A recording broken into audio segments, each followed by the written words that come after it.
So 2025 is now over and we're waiting for the countdown. So I present to you 6 Tech Best Videos of 2025.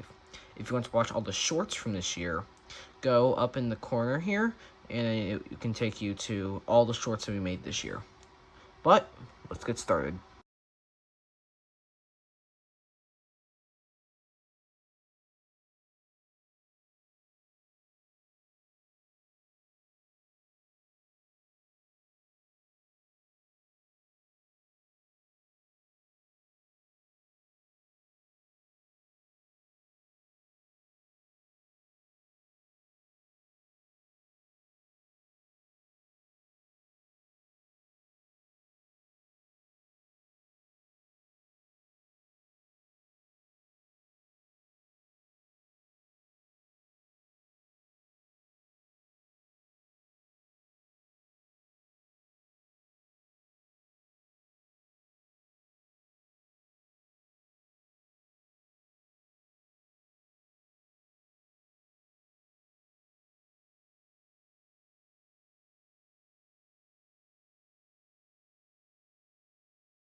Okay, now that we are ready, we're going to power on the computer.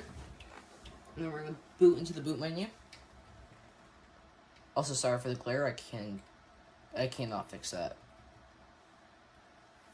Now we're in the boot menu. It starts a little small because it's smaller. You'll click the USB. Press any key to boot.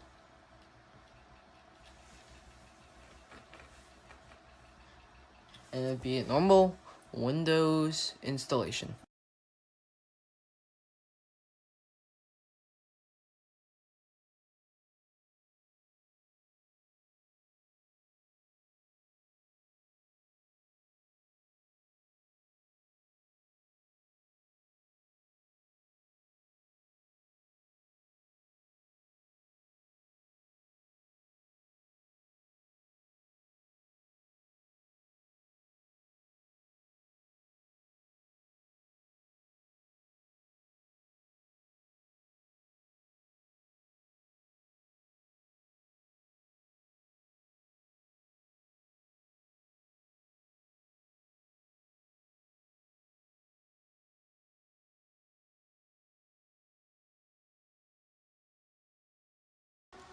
Seb's never bearing my computer for first use. Now it's checking video performance.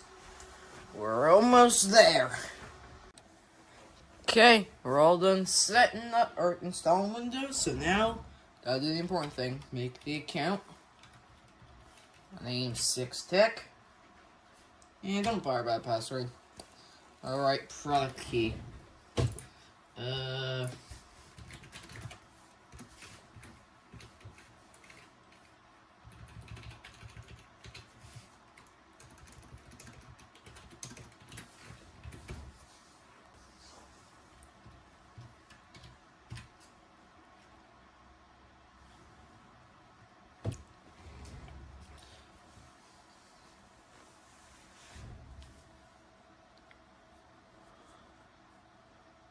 Yes, first product key from Google works. Okay, I'll choose the recommended settings, even though we won't even get it. And I am Eastern time. Now Windows, let's finalize our settings. And then I gotta do the final part of this whole thing.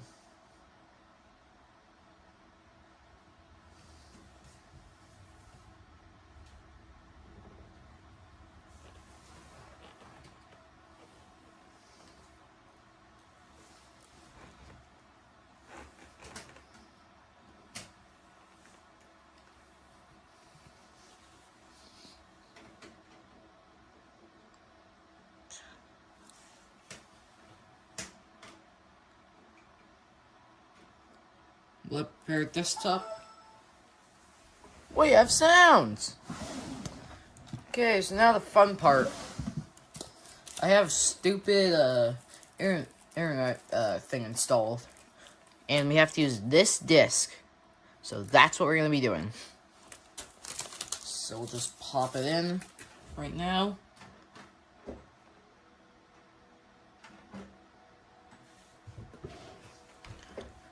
Or change plans, because I forgot this disk drive is broken.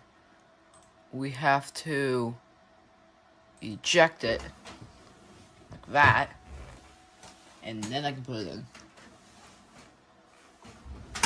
So yeah, I'm using ancient Czech technology with this. Wow!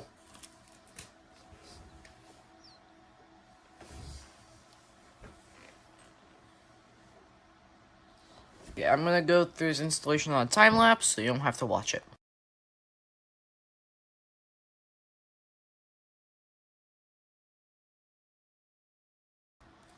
Okay, the adapter driver is installed, so now we're gonna connect to our Wi-Fi network. Conveniently pull from my host PC, because it's more convenient.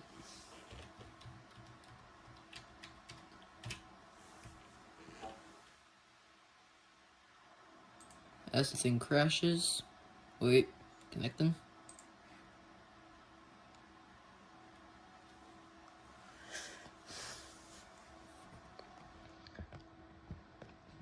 She's connecting.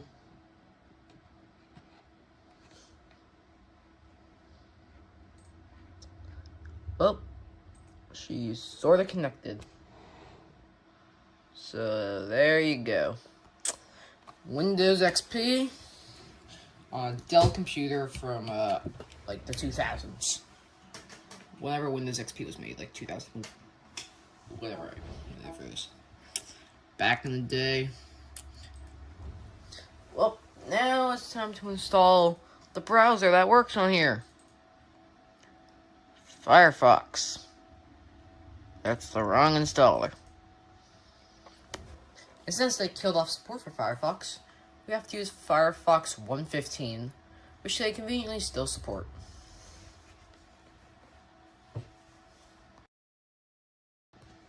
Now that Firefox is installed, the final product is now here. But I still gotta fix it because I was dual booting on this thing before, so that'll be in a future episode. We will fix that.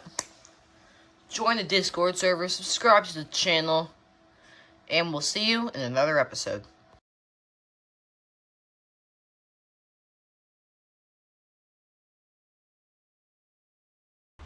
Hello, welcome to this. So remember the last time when we installed Windows 7 on the computer? Yeah, that was fun. Well, I had the creative idea to put Windows 10 on it, which I'm going to do now using this USB. Oh wait, it has no files yet, so let's go do that now. Okay, now that we are on the computer, we're going to go and open up Rufus, which I've already done. And then you're going to get the ISO directly from the Microsoft website. That will be linked in the bio. In our link in bio, that will be linked. My computer's MBR, so we'll do that. And now, we'll start the installation.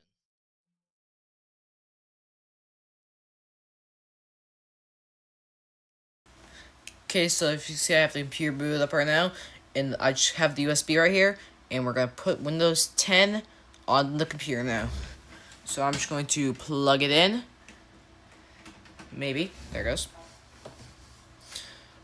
And now we're going to restart the computer.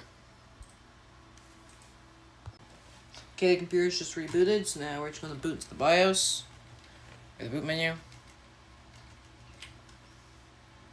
And now we're going to boot off the USB. And I gotta press my any key to boot.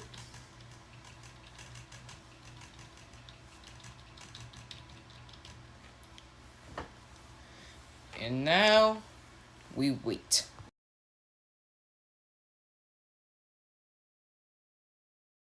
Okay, we're now in the installer, and I have to zoom in more because the monitor is bad. Now we're going to do the classic install of installing Windows 10. the installer starts, that is. There it is. No product key. I'd like Pro, please.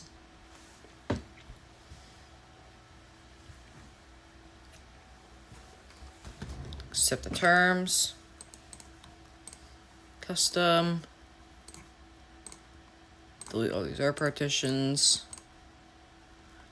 And now we'll let go with the installation on the time lapse starting now.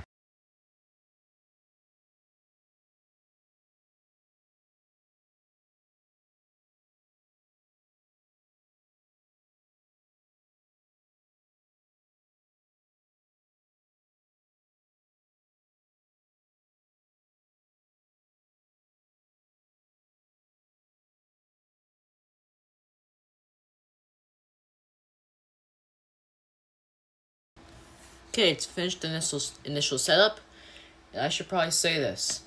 This computer does not really do Windows 10 well. It has to get a modified driver that is on this USB, so when that's done, I gotta plug it in and do that. I did not really find the camera well there, so yeah. Okay, so when this is done, we'll plug in the USB, and I gotta do this quick. Just a moment, according to the thing. And then we should be able to do the thing that we were supposed to do. So I gotta do this really quick before the driver actually installs. If it does install, I gotta do this whole process all over again, and it's just a real pain. So, to make sure I don't do it now, or to make sure I don't mess it up, plugging the USB drive in now, even though it's probably not gonna do anything. So now we'll just wait one more moment, and I'll be back when it's done.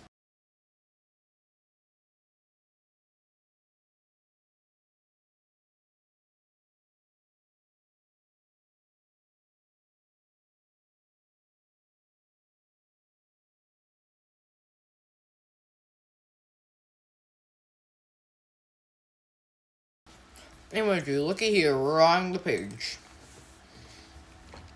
I have the United States, definitely not the UK. I have a US keyboard. Skip this. I gotta move the camera back a little bit. I don't have internet right now. But there's a reason I do this. Because then I get to make a local account. Yay! Oh yeah, you know the drill. 6Tech. Next. Not gonna put a password on it. Gotta zoom in a little bit more so you guys can see. Not now. Don't like Cortana.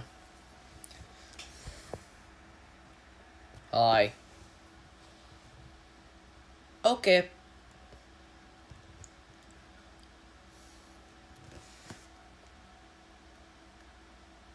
And now we wait. Okay, now we gotta do the thing. Or we gotta rush it. Go. Device manager.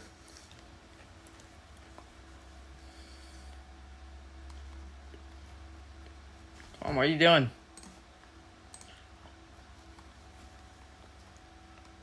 Okay. Video controller. Update driver. Browse my computer manually. This. New folder. Go. Next. Did it. We got the driver installed on time, so that it doesn't do its little thing.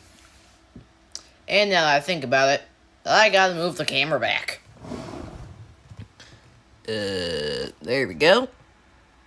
And look at there.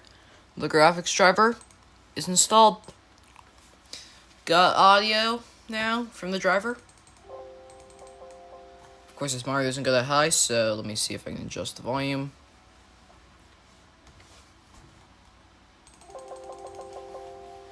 Nice. And now, time for the fun thing. Let me connect this to the internet, and I'll be right back. Okay, we are now online, as you can tell, because it's giving me these notifications now. Now, Time to use everyone's worst nightmare, Microsoft Edge. And the reason I'm using this is to get the stupid Chrome installer, because that's what I normally use. But if you saw my last video, I actually put Firefox on there. And the only reason I did that is because that computer, when I tried to install Chrome, it just didn't work beforehand when I was doing testing. Like, see if it would actually work. Like I did testing for this video. So now we will download Google Chrome. And we will get it installed.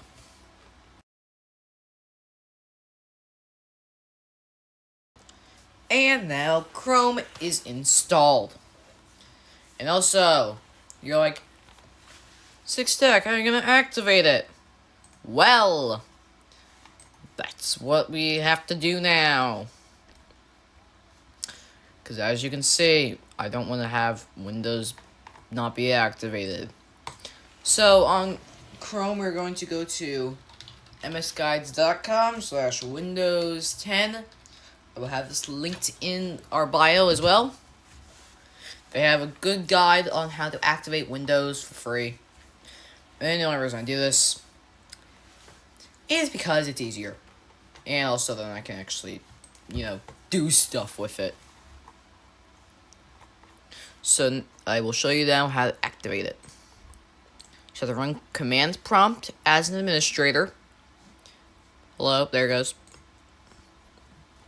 Wait, there it goes. And then you want to copy what version of Windows you have. Like, so I have professional, so I'm going to get this key, copy it. I'm going to copy it.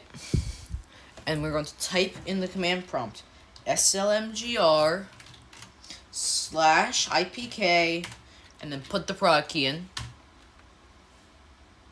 And then you'll type in slmgr/skms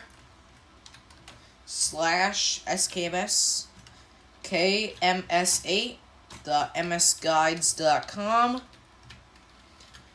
and then slmgr/ATO. Activate it. So let me explain quickly what each one does.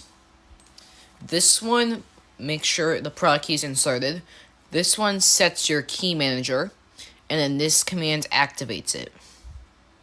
Now, if you do it all correctly, you should get a pop-up that says that you have done it correctly and Windows is activated. Like now, see, activating, product successfully activated. So, yep, that is Windows 10 on the Dell Inspiron 560. Hope you enjoyed this video. Drop a like, subscribe, and I'll see you in the next one.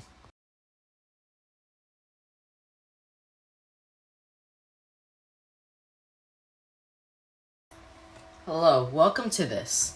If you remember last time, we installed Windows 10 on this computer. Well, today, I got another operating system for you, and it's not Windows.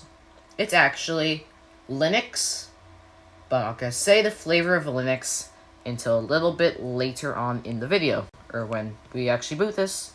So, let's plug in this in now, and we'll get going. Okay, USB drive is in, so it's time to turn her on, begin the process. After I click the boot menu.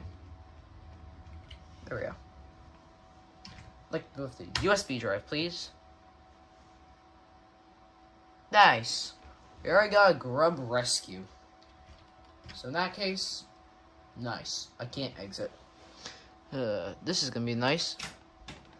Unplug, shut this thing down, and then I'll boot it back up just to go into normal Windows, if it actually loads. So, while it does that, we're going to hop over to the main PC so I can remake the USB. In that case, I'll be right back. Okay, anyways, it's reflashed, so we're now going to restart. And also, if it looks weird, or looks like I'm running something different, it's because I am. I've changed it over to Tiny 11 ever since. A video will be coming out about that shortly. And also, I gotta fix up the camera, so 1 minute. It's a little better.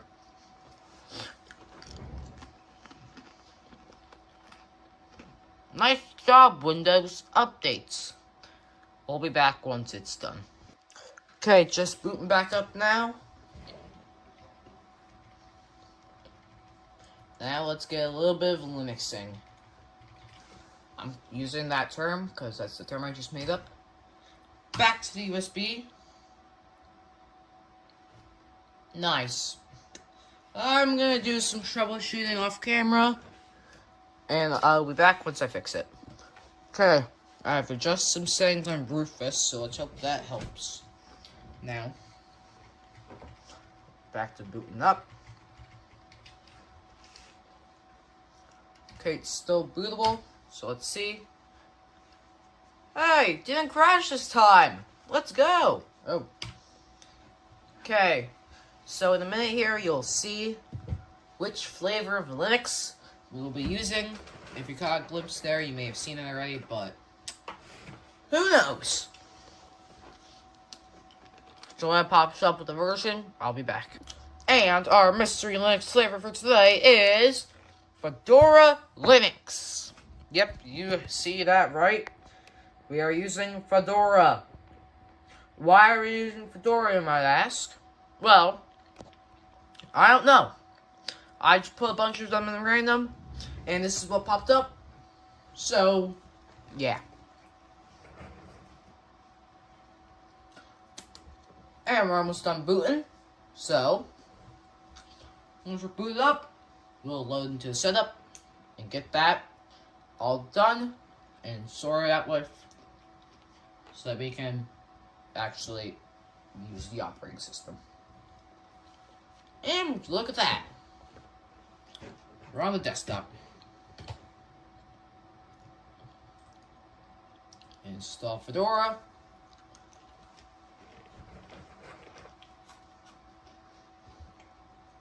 And now we wait.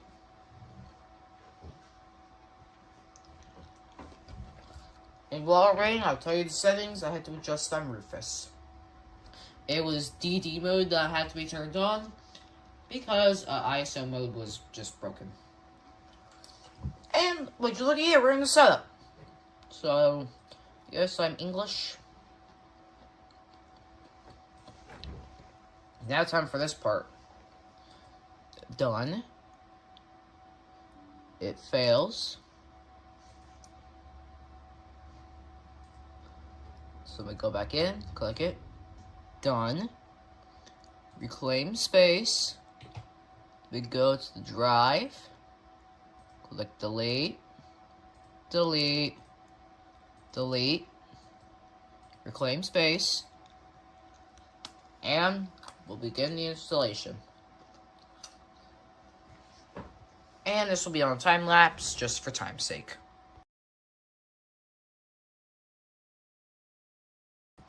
Okay, well, it's done. So now, finish installation. And it is time to restart. And it's going to do its little thing now. And for my own sake, I'm setting up the 6TEC Wi-Fi network. It's going to be a little bottlenecking, but whatever. Because I do not want to connect to my own network. So we will boot that up at this time. But at the same time, the operating system is booting up. So now, we do the fun part. And wait. Which conveniently seems to be right now.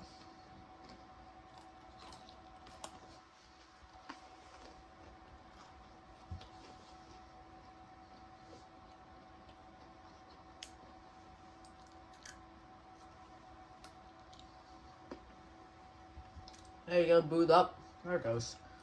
Welcome to Fedora Linux Workstation Edition. I'm gonna use the 6TEC Wi-Fi network.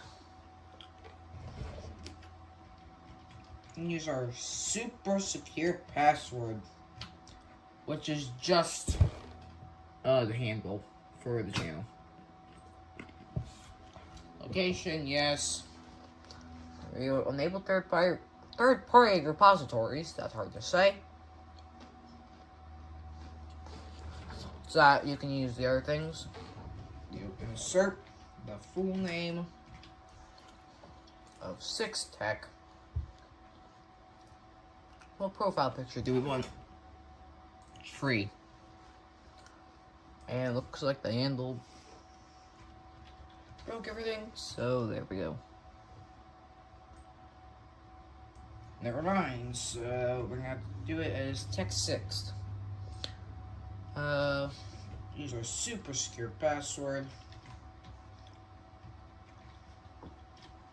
Basically just the first 3 letters of the channel, because why not? And the mouse broke, so we're on the keyboard mouse. And we're all done. So we should be just about in. And then we'll take a look at Fedora Linux. Okay, so as you can see, you have a beautiful wallpaper that you start with. I'm going to put it in dark mode, just for my sake. And there's a bunch of pre-installed apps. Like there's LibreOffice, like you're not paying for Office software, unlike me. Because if we go over to my main PC, you can see I pay for the Office suite, and I hate it. Anyways, we had the Fedora Media Writer to write media to USB drives, bunch of utilities, and yeah, that's basically what the Fedora Linux has in store. It's a really clean operating system. It's also like you can put desks, I guess, also. Nice, mouse broke again. Well, that is Fedora Linux. So, remember guys, subscribe to the channel, join the Discord server, and we'll see you in a future video on the channel. And if you want to be featured, remember, go into the Discord server. Under the general tab, you may be featured in our next video. Bye! Hello, and welcome to today's video. Today what we're going to be doing is installing Ubuntu on this machine right here. This is the HP Envy M6, I believe. I have to check again. But it's a laptop from about a decade ago. And it currently runs Windows 11 due to the Tiny 11. So today we're putting Ubuntu on it using this flash drive. So now, let's go to the Ubuntu website and get this installation going. Okay, so we're here on the Ubuntu website. So then what we have to do is go to download Ubuntu, and then download Ubuntu desktop. And now I'm going to choose the 24.04.2 LTS for long-term support. And I'll say thank you, and then it's off to the download. This might take a while, so I'll be back once it's done downloading. Okay, our ISO is downloaded, so then we'll pull up our trusty tool, Rufus, and then we'll plug in the USB. So here. And then we'll choose our ISO. I think this is GPT, this computer. I'm going to write it in ISO mode for now. And then we'll start the process.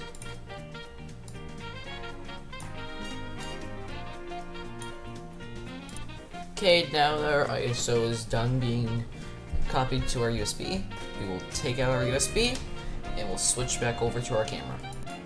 Okay, now for the second time, because I had to record this thing two times, we'll plug her in and we'll turn it on. And then we have to boot into our boot menu, which the key for the boot menu is F9, and boot from USB. And looks like we have it, so we're trying or installing Ubuntu now.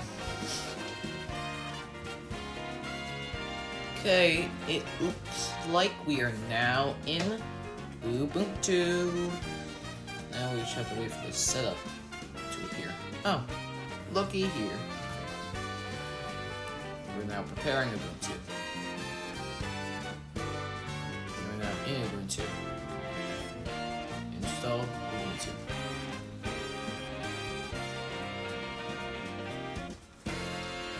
And it looks like it keeps crashing.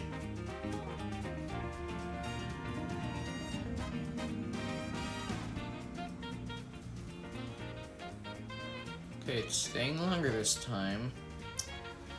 So let's hope that it will actually open up the setup. Well, look at that.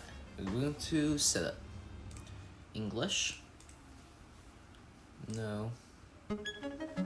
English United States. Oh, we'll connect to a Wi-Fi network later then, I guess. So I could use the Ethernet cable, but I'm not grabbing that thing out of the other computer. Interactive installation. We're going to do the extended selection because the alt software. Third-party software, for all the graphics, Wi-Fi, hardware, and all that fun stuff. Yes, I know, I'm probably putting too much bloatware, but I need a lot of it, because this computer is actually going to be hooked up to a TV, instead of a projector, like some people do with computers. And that made my echo go off, so that's nice. Okay, we'll be back then, once this is done.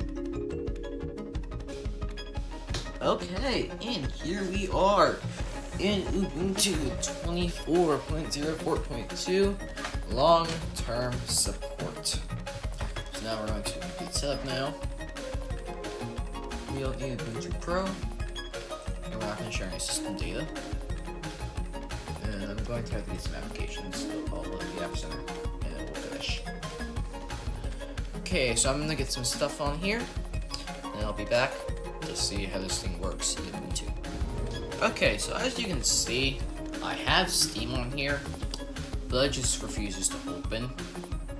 So that's the video. Thank you guys for watching, and we'll see you in another video. Hey, click on the video in the middle. YouTube thinks you might like that video. Thanks for watching.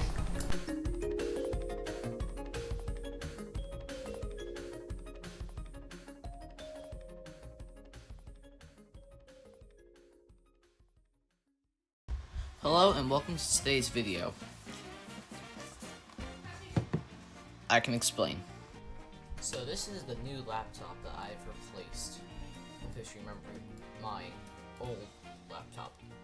So I'm replacing my current one with the Dell Plus 2-in-1 14-inch FHD Plus touchscreen laptop. It's powered by Intel Core Ultra 7, 16 gigs of RAM, and a terabyte of storage. And also has ARC graphics. Of course, they're entry level, but yep, let's switch back over to the camera and power her on. Okay, let's power her on. There it goes. Dell. Also, fun fact, that's actually the brand new Dell logo, because they changed their logos. Here we are on the boot screen. And something special about this laptop, it has fingerprint technology. So let's connect this to the new capture card and we'll explore. Okay, here we are on the desktop. This is what you'll get when you initially set it up, besides Chrome there. But yeah, since this is a Copilot Plus PC, it has a few fun things, like click to do. So what click to do basically is you can highlight something and it can tell you what it is. So let me search something up and let's see if we can figure it out. So actually, Adobe pulled up their little thing so you can see with this. going to click to do application. Let's see. You highlight it, and you can ask Copilot or something what it is. Like, what's that mean? So you can search it up. And yeah. There's also some not good things because of the one application that everyone hates on. Recall. Basically saves everything. And even I hate it. So yeah, I'm not going to be using it. But yeah, this is also the wallpaper you'll get with the Copilot Plus PCs. It's kind of nice. And then I'll switch back over to the camera to show you the last feature. Okay, the final feature we have to show off. We do this. And then we do this. Whoa. 2-in-1. That's the 2-in-1 mode. Yes, it zooms in a ton. The taskbar, at least, it zooms in a ton. Well, now, back over to the computer to show specs.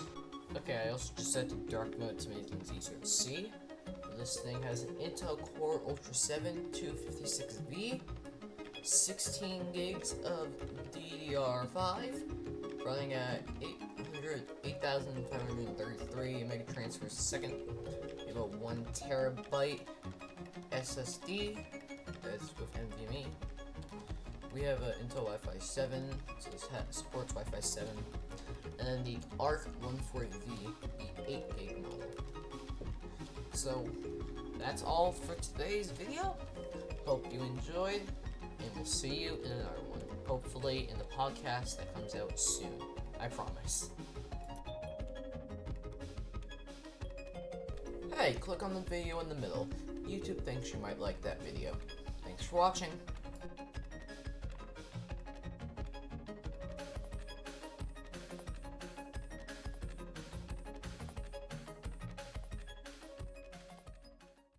Hello everyone, welcome to another video. In today's video, we're going to be benchmarking the laptop. As you can see, I have some games picked out here today. We're going to go first with Geometry Dash, and then we're going to go to Rainbow Six Siege X, and end off with Forza Horizon 5. So first, we're going to start off with good old Geometry Dash. Okay, so we're booting here. Looks like so far running on the menu at 60 FPS. So let's see how it goes when we're doing. First, we're going to start off with Stereo Madness, and I think we're going to do Geometry Dash solo of each. Wow, I seem like a real idiot there. Okay, looks like she's still running good at 60 frames. So let's see how she runs in the hardest level. I had a little drop there. You can tell I'm kind of not the best at this level, but yeah. Looks like we're staying still good at 60 frames. So, looks like we're running 60 FPS on this one, so that is at least a good thing. So now, let's go over to Rainbow Six Siege X. Okay, the game's finally booted after like 15 minutes, and so far it's only running at 30 FPS, but let's hope this does a little bit better when we get into a quick match. Or actually, we'll do this. We'll go into training. I'll just do a random field training.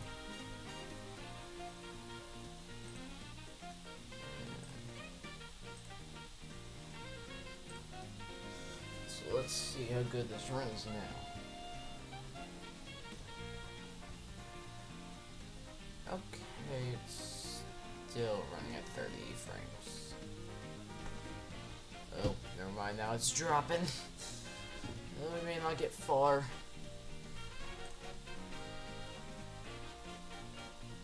But I guess we'll try.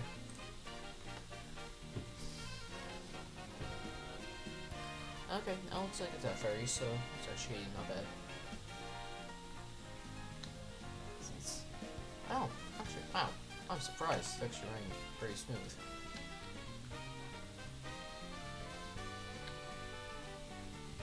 But yeah, looks like that's all good to go. And it's running at 30 FPS. Or 40 now. And the fans on this computer are going crazy. Wow, I cannot get to people. Well, anyways, on to our final game. After these fans calm down, we'll give us some Forza.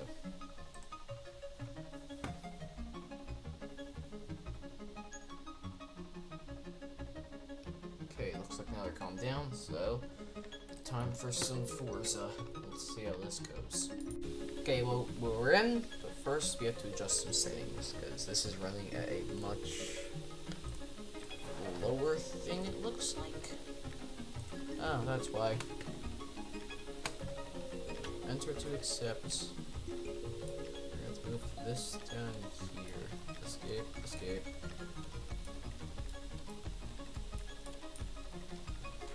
Okay, let's go. And now we wait for it to get in, and hopefully it runs at a good frame rate. Okay, looks like we're in, and the fans are going crazy.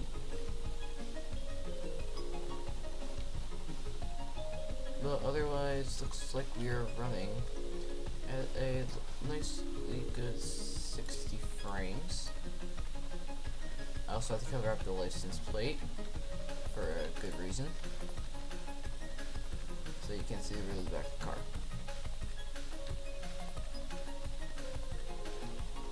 But yeah, it's about 60 FPS most of the time. I'm pretty good. Okay, so looks like that is our benchmarks. Benchmarks are all done, that means. So that's actually good. Yeah, come on OBS. Let me. Okay, well, thank you for watching today's benchmark video. Hope you enjoyed, and we'll see you in the next episode, or next video. And also, quick warning, the next week or two, the videos will be pre-recorded and uploaded at the same time for all the days. Okay, thanks for watching. Have a good day. Hey, click on the video in the middle. YouTube thinks you might like that video. Thanks for watching.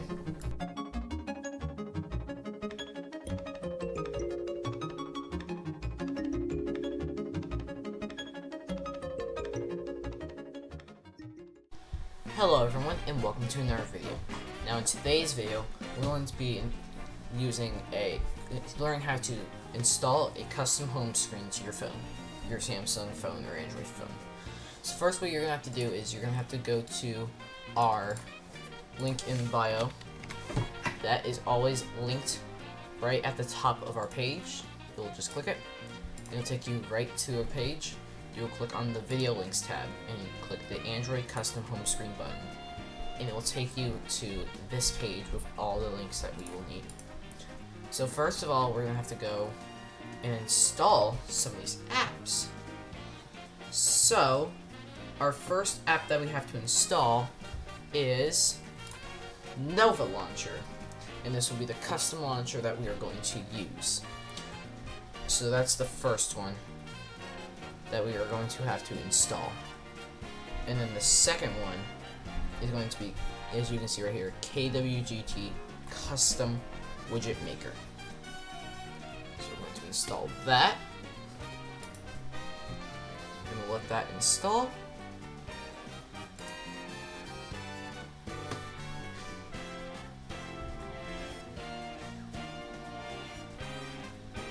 And then we're going to open up, and then we're going to go back here, and there's another app that we have to install called Coda for Custom. So then we're going to install this next onto our phone.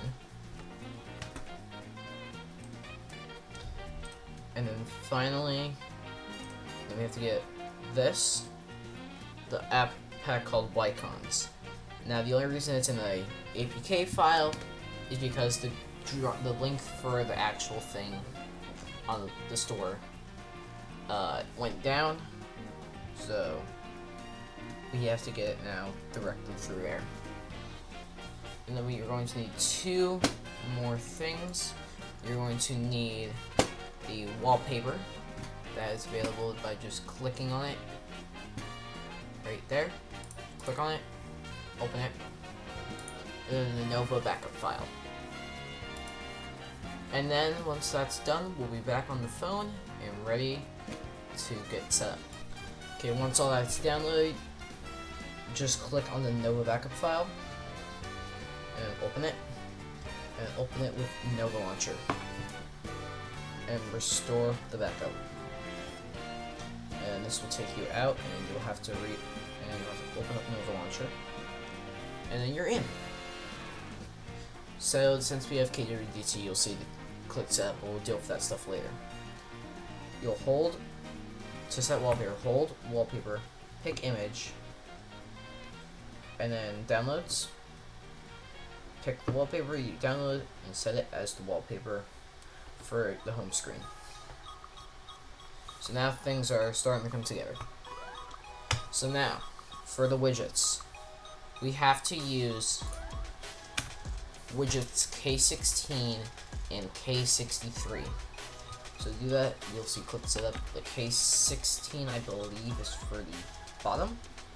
You have to have also a folder set for custom. Make sure you're ready for that. And then scroll or search for the widget. In our case, we're going to be searching K16. You'll click on it. You'll ask you for Pro. You don't have to.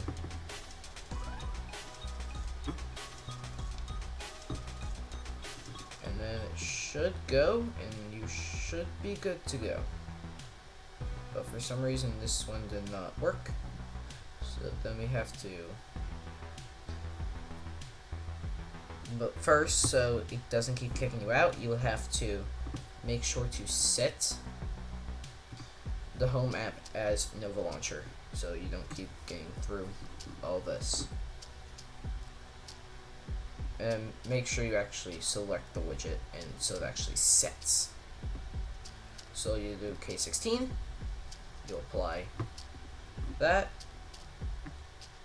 and apparently it does not like me, so I'll be back once I get it fixed. And then here is our home screen setup. I know there's no widgets there. They would not work unless you bought Pro, and for this video we're saying it costs free. And there's also a hidden secret.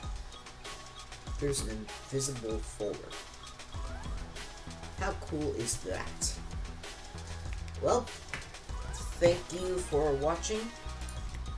Hope you comment, like, and subscribe on today's video. Join the Discord server, and we'll see you in a future video. Bye. Hey, click on the video in the middle. YouTube thinks you might like that video. Thanks for watching.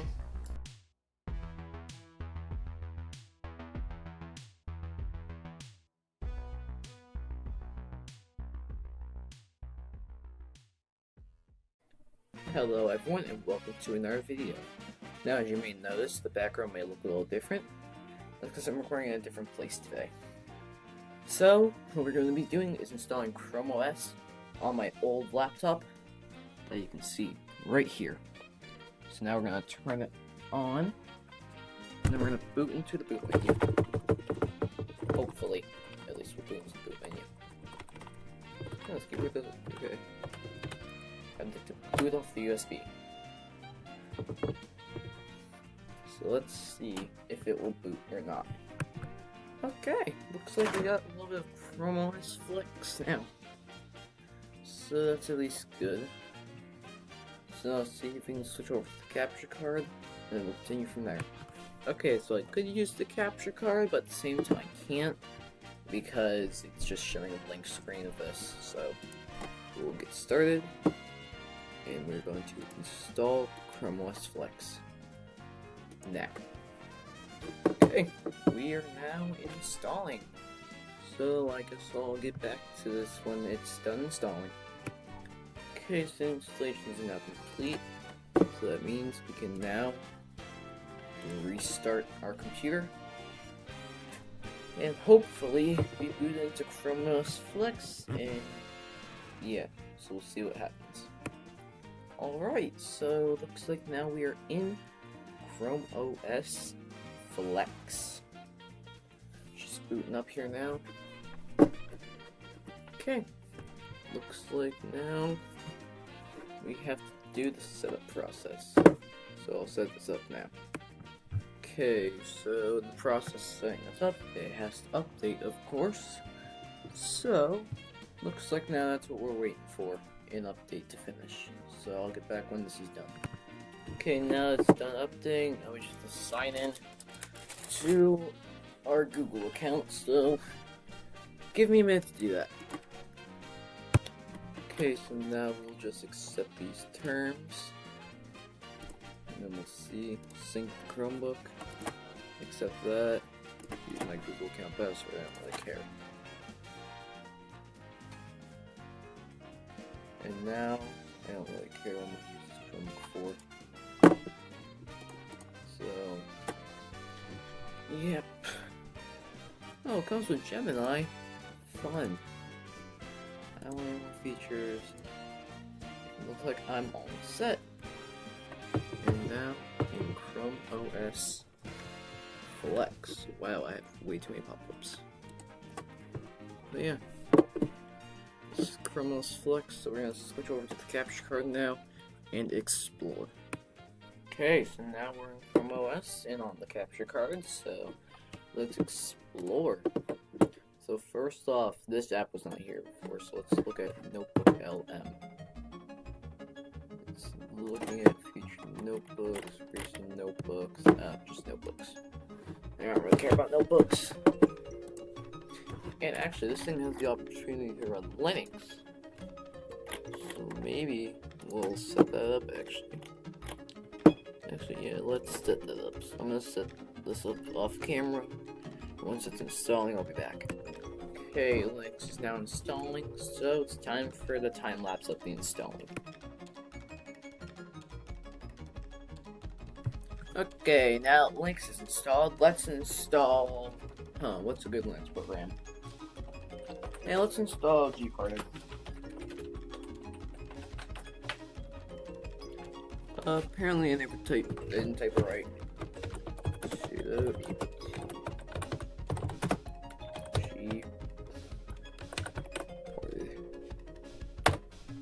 now I got it right. Install gparted. I was actually going kind of. It's not going quick yet. The Wi-Fi here is a little bit faster than it is normally, so let's see. Come on, gparted, hello. Hasn't been yet,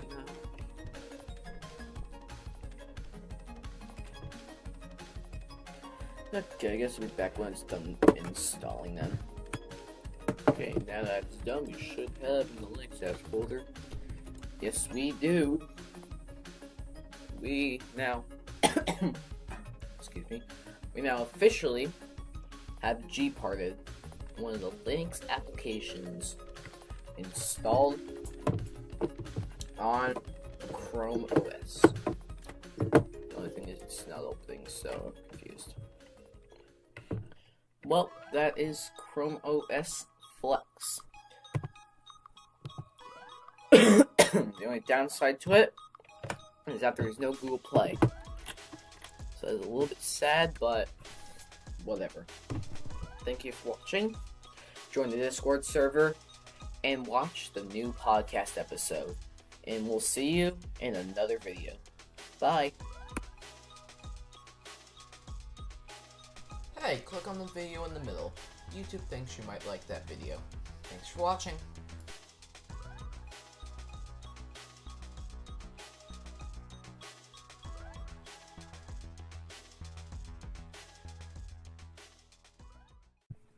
Hello everyone and welcome to another video. Now in today's video, we're going to be trying to install Windows 7 on that thing. It probably won't support it, but we're going to try it anyways, and we're probably going to fail, but who knows, it could work. So let's go over to the computer and make the ISO, or make the USB drive. Okay, so we have Rufus open here, so then what we have to do is you gotta select the USB, or the ISO I should say. Okay, GPT-1 standard Windows installation. And then we're going to now, I guess, go back into a time lapse. Okay, now that's done, we're going to eject the USB, and then we'll plug back in our capture card. Hopefully, it'll work. Then our next step, which is booting it up. Okay, it's now time to boot her up, and let's hope it'll boot. Hope. Okay, there's the USB.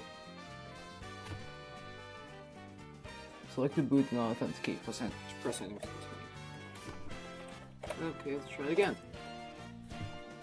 Okay, I'm gonna do some troubleshooting off camera and let's hope this works. Okay, so that didn't work, so instead of Windows 7, I guess we're gonna try to do Windows 10. Hopefully it works. Hopefully. Because, yeah. So original options, don't do that, don't do that. And we're going to accept and accept. And we're going to try Windows 10. Hopefully it works. And I'm saying hopefully because it's probably not going to work. Okay, now that's done, let's plug it back into the computer and see if this works. Okay, here we go. Turning on. F9. Oh, apparently I never shut it down, so that might be important.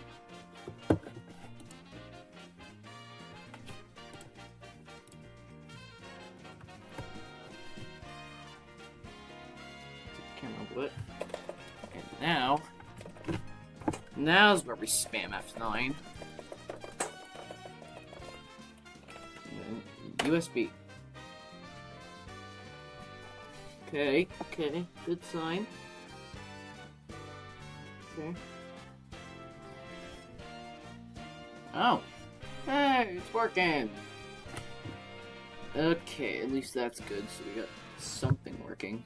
And we are now in the setup. So for setup, so you guys can see, let's do a boom. There we go. Next, install now. Setup is now starting.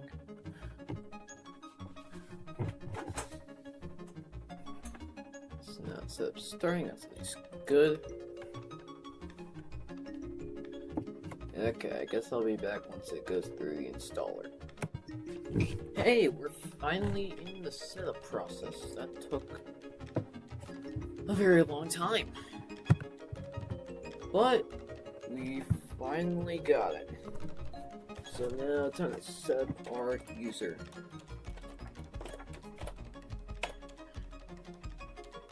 And all that. Oh, Cortana. Now.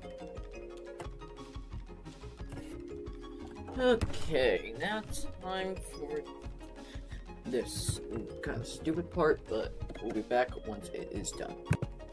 Okay, after a very long time, we finally got Windows 10 on here. That took forever, but the only sad thing is, Windows 10 was not actually the operating system this laptop shipped with. It was actually Windows 11. But Windows 11 runs really poorly. So hopefully 10 will run a little bit better. But anyways, thank you guys for watching. Make sure to join the Discord server and watch the podcast, and we'll see you in another video soon. Hey, click on the video in the middle. YouTube thinks you might like that video. Thanks for watching.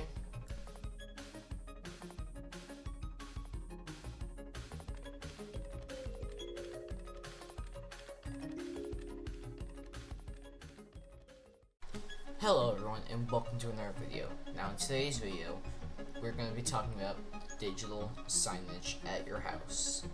Today we're going to be installing a thing called Yodeck, which is kind of like digital signage, but it's like free. So first what we're going to do before we start is I'm going to plug in a mouse to my tablet example for today, so that I can control it from right here. So first thing you're going to do is you're going to open up the Play Store, and you're going to have to search for Yodeck. And it is spelled Y-O-D-E-C-K. If I can get it to work, that would be. There we go. Yodeck. I'm going to click that and I'm going to install that. And then once it's done installing, I will be back. Okay, now that the app's installed, we're going to open it up.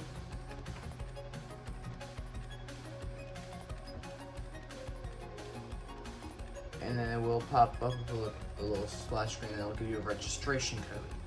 Now we're going to have to head over to the computer for the next part. Okay, so here we are on the Yodeck website. So first what we are going to do is we're going to click the Get Started button. And we're just going to sign up for free using Google. Or however you want to sign up. You can use Microsoft or email. I'm just doing it through Google to make things easier and faster. Then it's just going to ask what type of work you do and all that. I just select Other.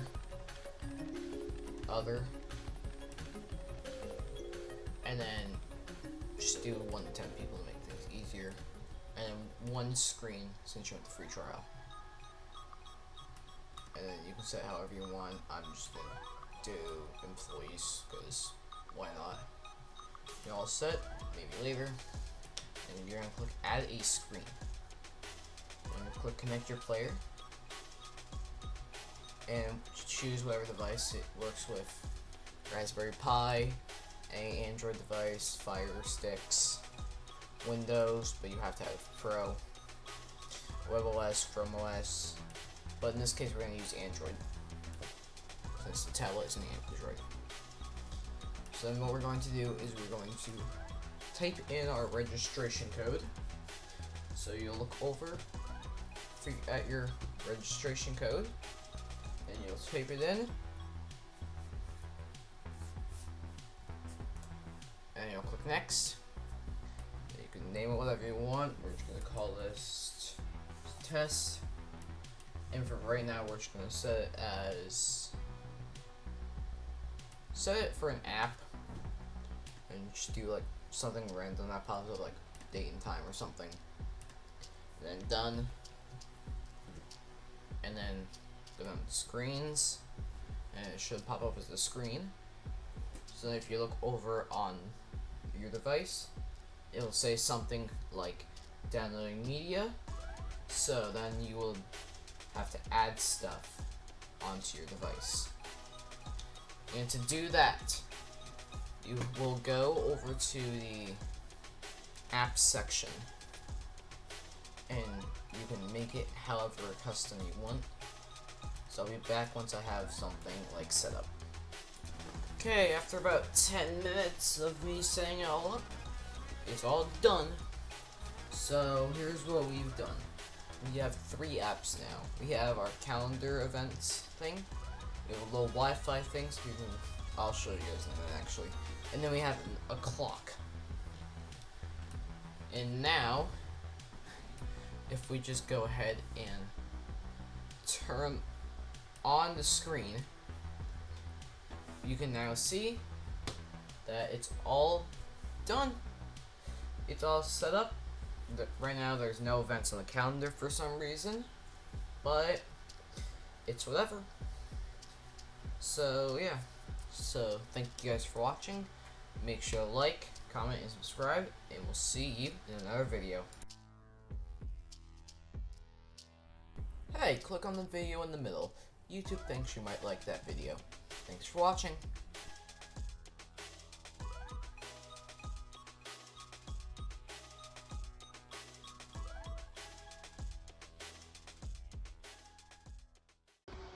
Hello, and welcome back to another video.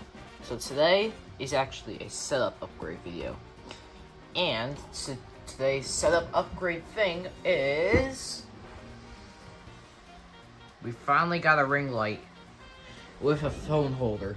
So I'm gonna keep, putting it on this thing. And also, this video will be edited and recorded on the new laptop. But yeah, let's do a really quick setup tour. So right here we have the main desk. We have our very ultra wide monitor. That's kind of like a TV because it has a remote. This is our wireless keyboard and mouse that we use. This is my main keyboard, which hopefully I'm gonna switch out soon. Mouse. We have an Echo Show right here. Just a bunch of controllers. Got a capture card down there, power, keyboard and mouse for this computer. Hopefully videos coming about that soon. The monitor that also connects to this computer, but then when I need to use it as a capture card, I use it there. And yeah, that is the brand new setup. So now we can slide it. We can slide it in, and there we go. We are all ready for the next stage of videos. So, thank you guys for watching. Make sure to comment, like, and subscribe, and we'll see you in a future video. Hey, click on the video in the middle. YouTube thinks you might like that video. Thanks for watching.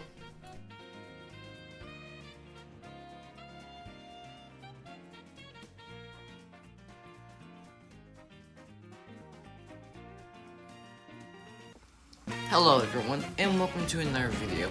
Now in today's video, it's actually going to be a really big and long video, so be prepared for that, because we are cleaning... we are cleaning the whole thing. Yes, we are cleaning the whole entire desk off, and making stuff new. So, without further ado, let's get started. So first off, what we have to actually do is we have to go shut all these down. So we'll shut this down. And then we'll go over to here. Ugh. And then we will also shut this down.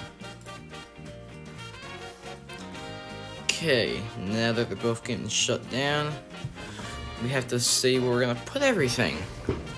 So, to put everything, we're going to be using this. Everything will go right on here. So without further ado, let's get started. Okay, so first off, laptop. It'll be going all the way over here. And then we'll actually are going to put it right here so that we have more room for stuff. And next we have the mouse and the keyboard. So first we have to turn the mouse off. Use the dongle. Put it in there.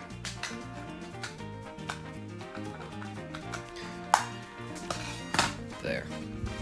And then the keyboard.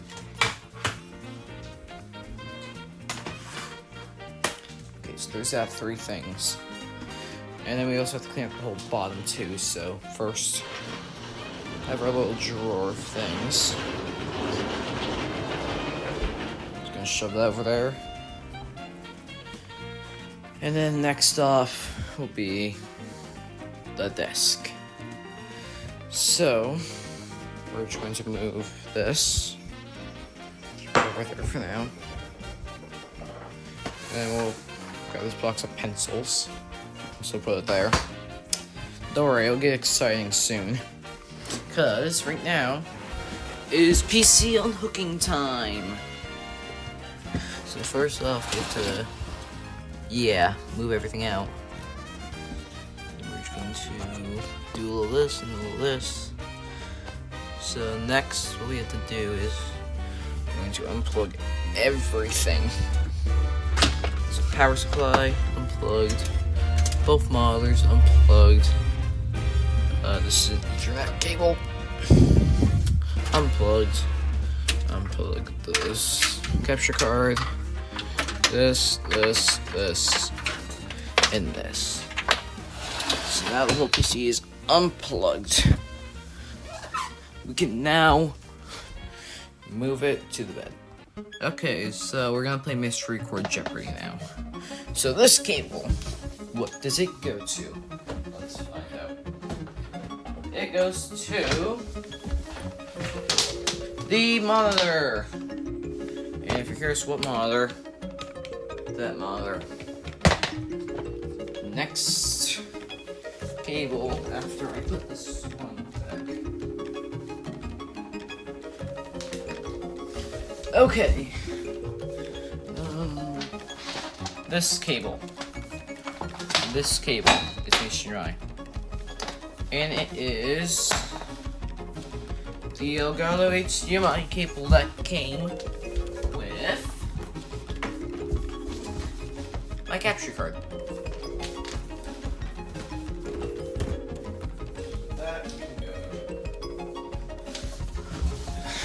Okay, another one.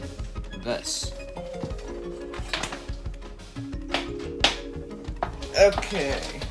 This goes to a mouse.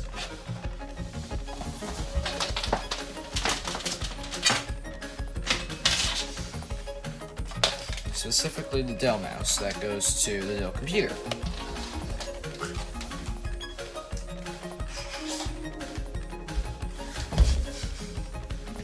Then what's this one go to? I think this one goes to the keyboard. The Dell keyboard.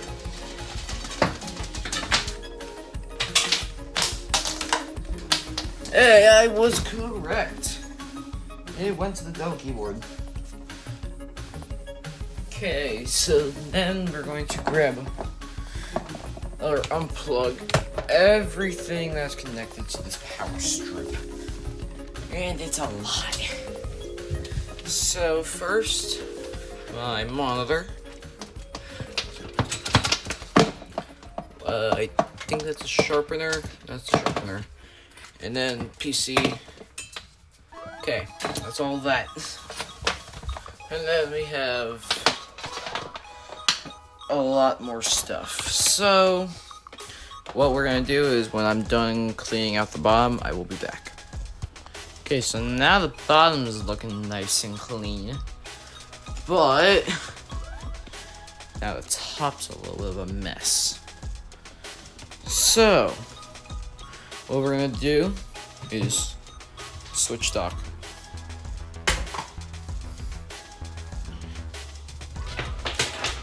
The echoes show that everything is around for some strange reason. That can go. And it will go right. It can go right there. Oh. I'm gonna pick it up. Okay, so that's where that's going. My G502.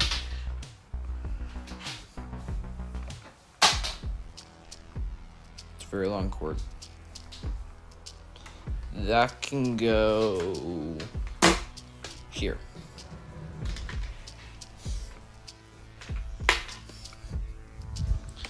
My keyboard.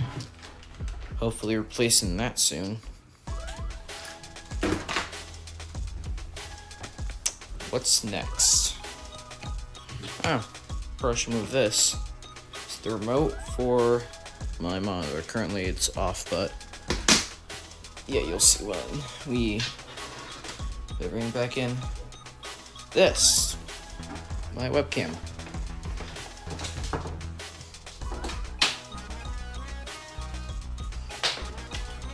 I can just go in this random pile. The stupid pencil sharpener that I need to have. That can go right there. What's next? Alright. I forgot there's stuff behind here. My very, very long HDMI to DP cable for my computer, because I have 2 displays, and there's only one HDMI on my 4060. Okay, next, mousepad. Maybe mousepad. Okay, finally got the mousepad. So where to put it? There. Okay. Next, let's tackle underneath the monitor. Elgato sticker, which I keep forgetting to put somewhere. USB drives for videos. Hopefully, installation videos coming soon. Those are my lights. So that can just go right under here.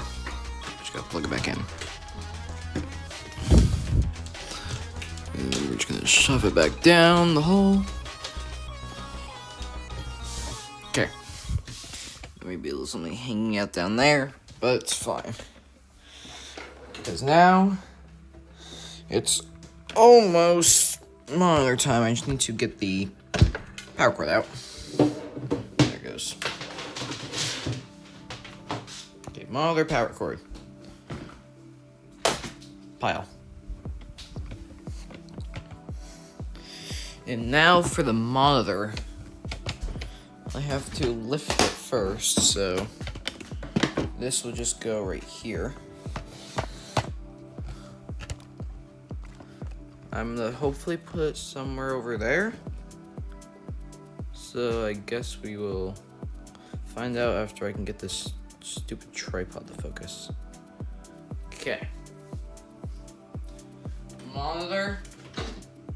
Lift. Ew.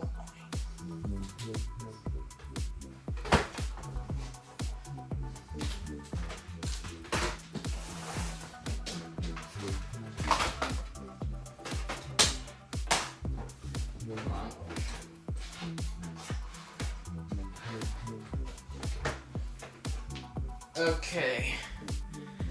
Monitor's down. So next, I have to move everything off of here. So that includes my Beats headphones, Beats pill, hopefully a video about this soon, hopefully. And then controllers. I think I'm just going to put my controllers back on their thing. So I'm gonna do that really quick and I'll be back. Okay, that's done. And last but not least, we have the monitor. The monitor has been in mostly all my videos. And without further ado, the cleaned desk. Well, mostly clean, but I'm not, picking all that stuff off. So, it's time to make the desk how I want it to be. So, first off, we have to, clean it off. So, I'll be back once I'm done with that. Okay, desk has been wiped down. So now it's time to put all this stuff back where I want it. Okay, so now we're going to just grab the monitor first, because monitor. Oh my, I keep forgetting how heavy this thing is.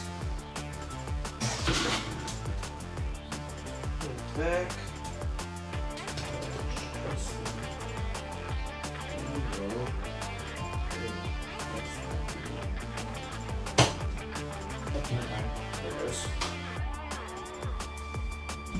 Okay, and I think it looks level and angle good.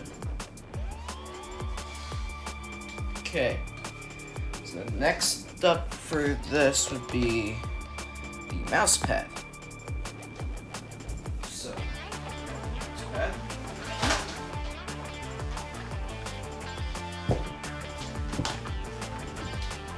head.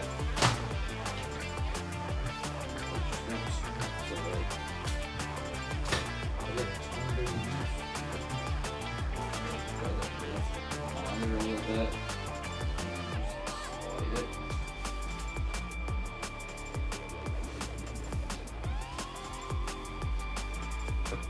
Okay. That still seems off. That was it. Okay. Now that is done. I'm trying to think what to do next. We'll just do the other monitor so I can get it up. Got it. This right back there. So that's there. And then we gotta put this here because this goes underneath. Well, it should say it goes here.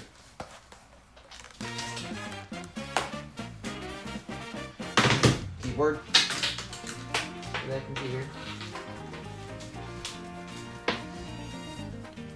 Grab that. And then I gotta go from the desk and pull the cable all the way down. Okay.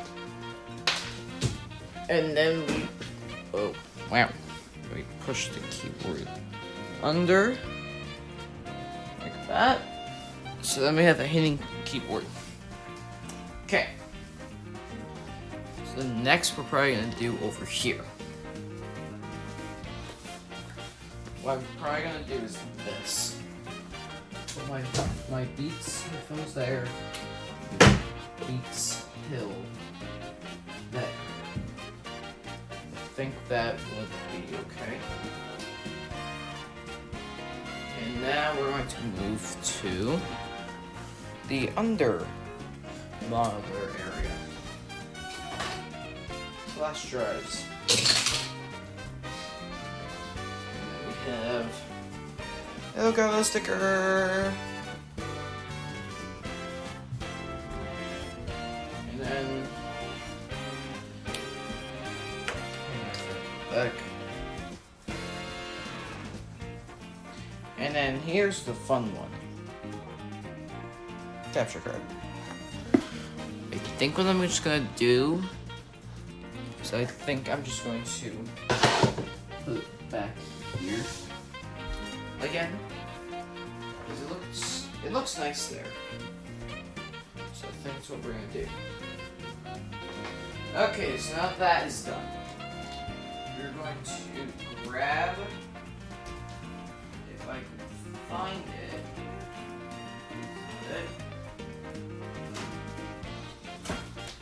1 second to find the next thing. Okay, next up will be the power cord for my computer. So we're just going to plug this in right about there. We get this little thing out. So this one, I'll probably just shove it down there. Because sometimes you just have to get rid of this thing because it gets annoying. Very annoying. This would go down like maybe.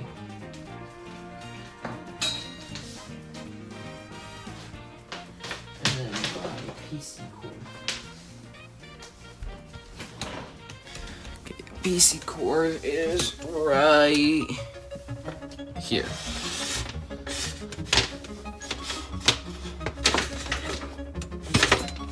Okay, so now that that is down here, we have to, well, grab the PC. So I'll be back once the PC's under there. Okay, PC is back, and now we gotta hook everything back up. Okay, first off, mouse.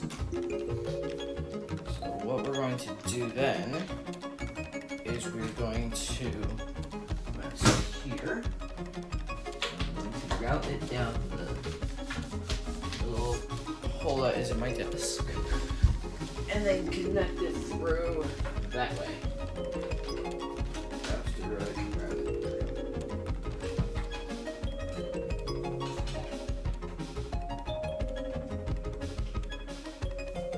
Okay, that is now plugged in. So we have a mouse. And now I don't need a keyboard, so I have to find my... There it is. If I can get it untangled, that'd be nice. My Ugreen HDMI to DisplayPort cable. We'll plug into the back of the monitor here for the HDMI part. If I can find the one port. Okay. So when that's done, I'll be back. Okay, now that it's plugged in to the monitor, we should be able to just turn on the PC, turn on the monitor. No, not now. And in theory, it should boot. Yep. There we go.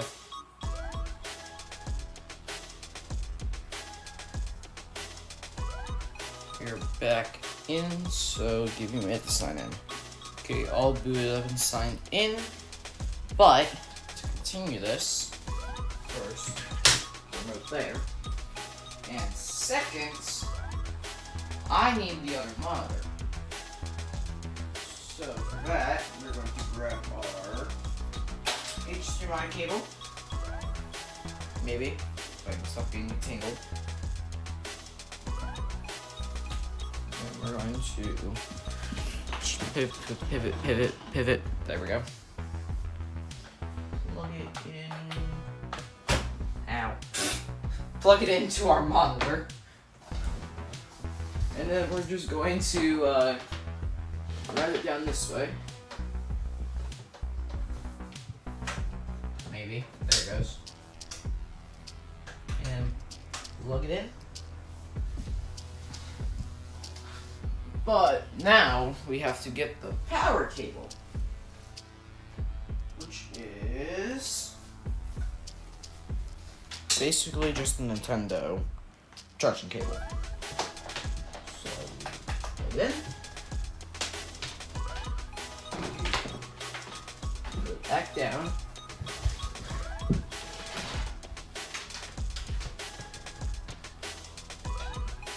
And then we will plug it in. Got power. And it's back. So there is that.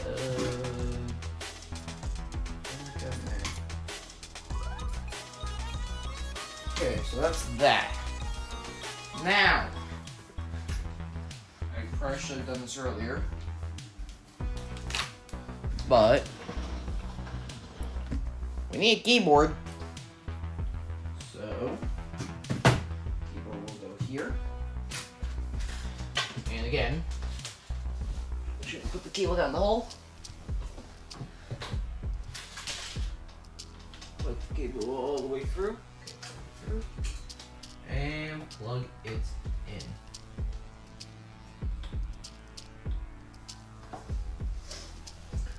Okay, we should be. Okay, we're plugged in now. Oh, 1 minute. Why are you there? Get over here.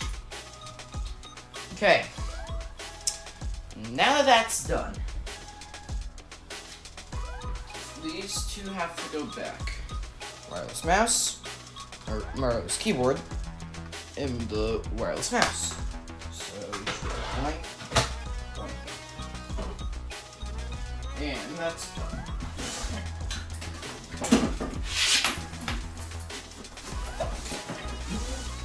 Technically our setup is halfway there. next thing that has to go back on the desk in the little recording area that I use normally. Laptop. So, there. And now we still have a gap down here. Don't worry, I didn't forget. The Dell computer has to go back. So after it's bed down there, I will be back. Okay, computer is back under there. So now we have to hook up our capture card. So, capture card cable. Capture card. Plug it in. No, we'll just again cable down through. And it will plug in right there. So then if I open up OBS,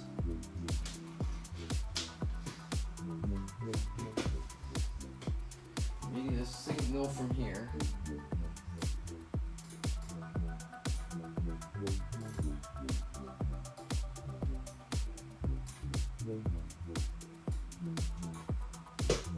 I'm not getting anything yet.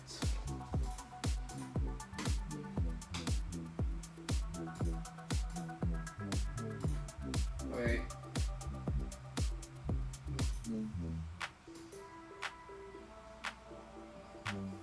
Okay, we'll know when it's connected once it pops up, so let me see if I can fix that really quick.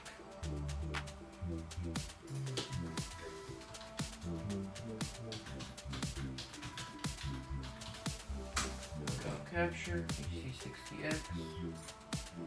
Oh, there we go. There we go.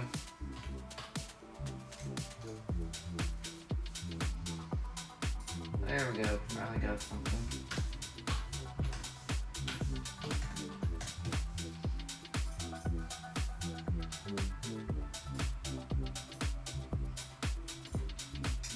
Or we did have something.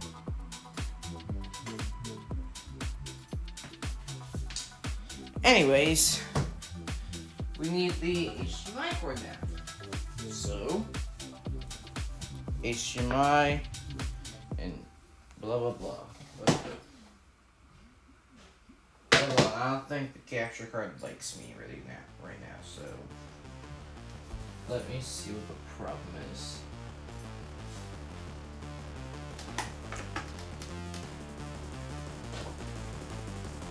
Ah! That's why. Apparently I didn't plug it in. That's fine. Just go in here. And we move it. Maybe.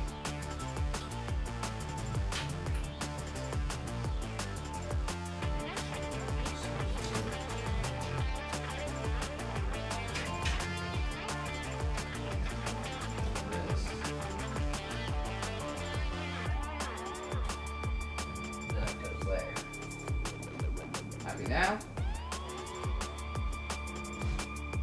Okay. It finally picked it up. Apparently I have plugged into the wrong port. So, now, for the next step. HDMI. So go to import. Yeah, shove it down here.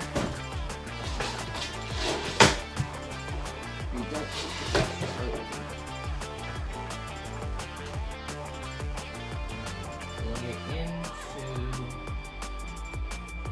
into the port right here.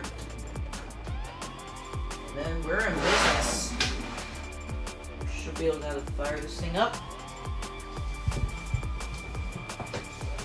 It should just work.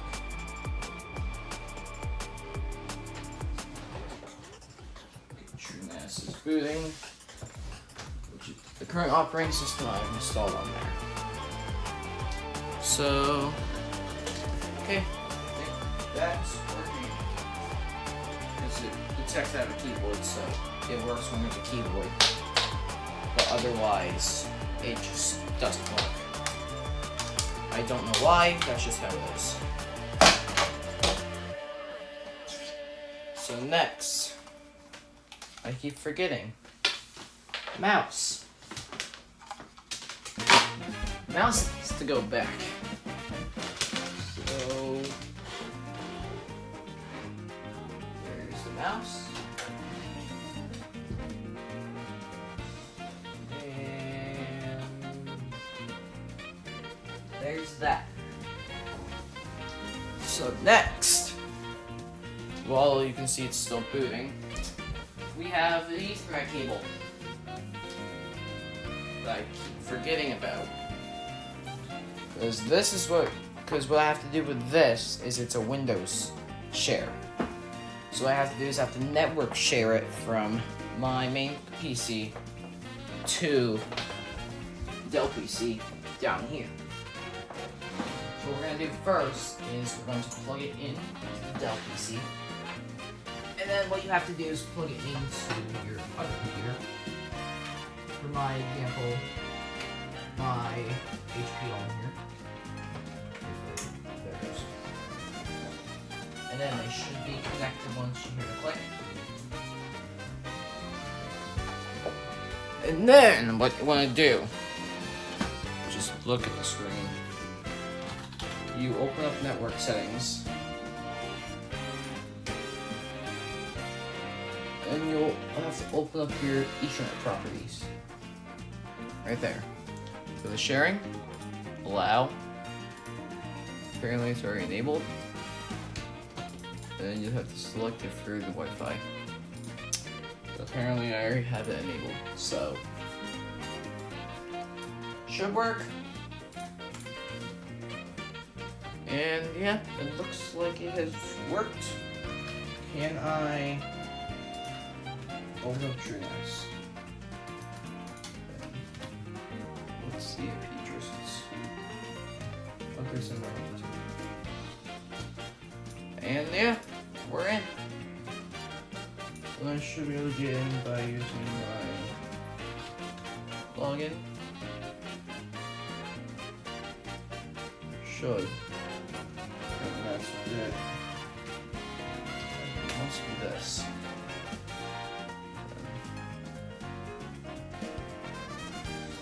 Okay, I'll have to figure out my login then. TrueNAS.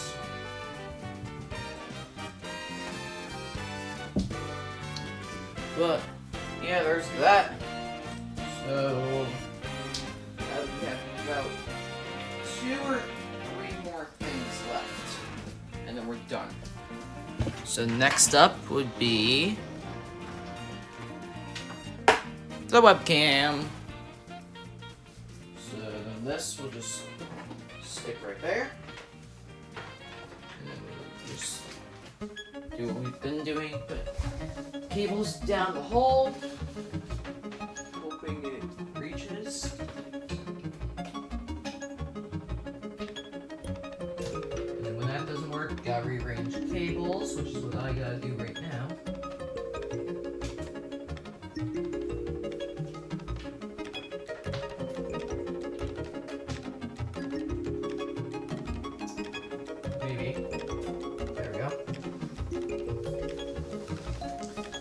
There's the webcam then.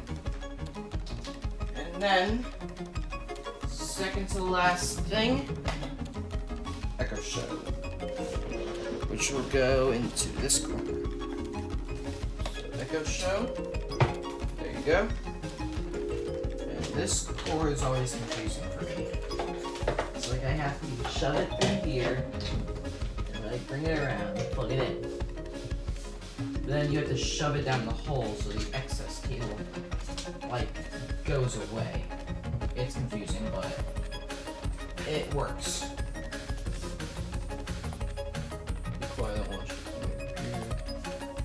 But there's that. And then hopefully, I think the final thing after I move this back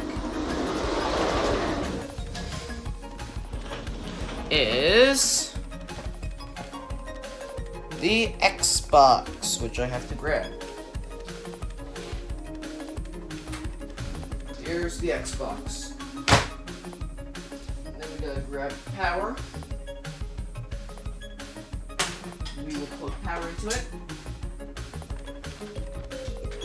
Then grab the external hard drive. I ran out of storage for all my games, so yeah. And extra storage. So then what we're gonna do is what we've been doing. Going under the desk, grabbing cable. Just gotta move it back a little bit. About there. And then we plug it in. And I think that's just about it. Got two more things. Mother box. Go there. Switch dock. There. And just like that, we're done. Desk has been remade to my likings. So, that's going to wrap it up for today's video. Hope you liked it. Make sure to comment, like, and subscribe, and we'll see you in another video. Hey, click on the video in the middle. YouTube thinks you might like that video. Thanks for watching.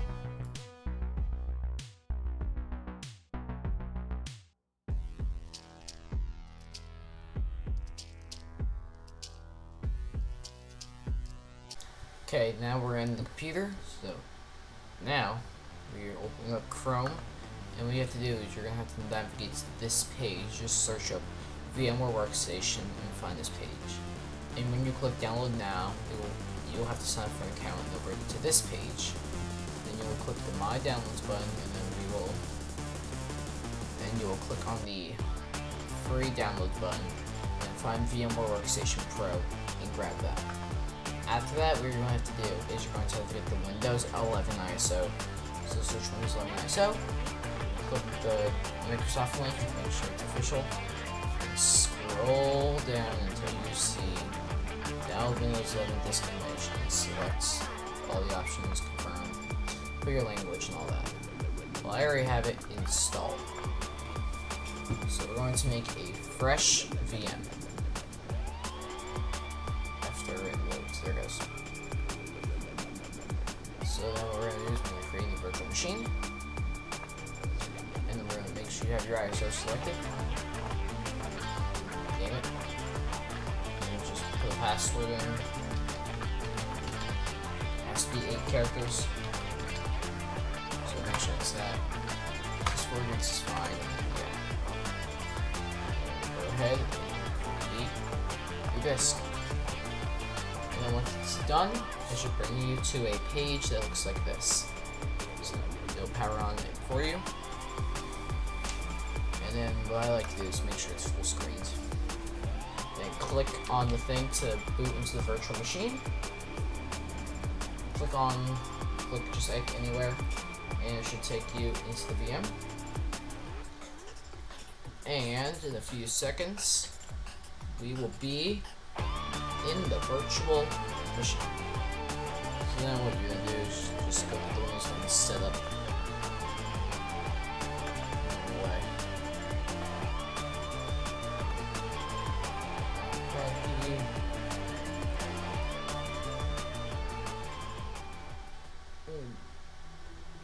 Okay, then we have to select our version, so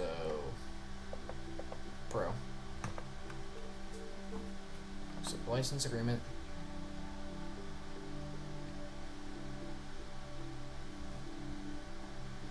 And then do this.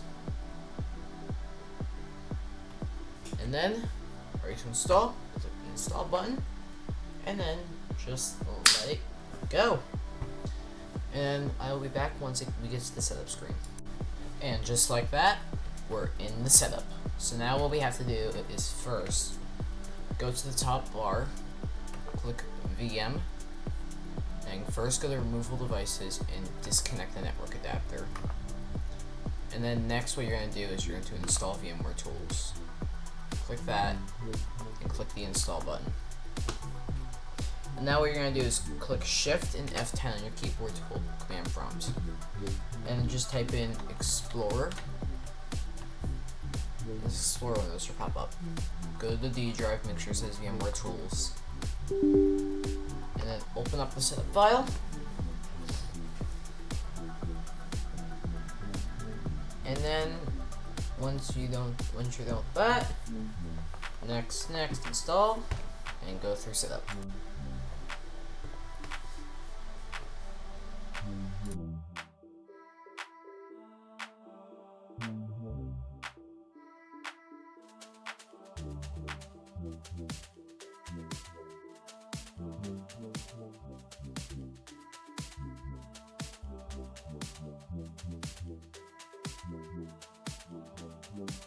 Okay, once that's done, you're gonna have to Alt-Tab back into the window, the VMware Tools, and it'll say completed.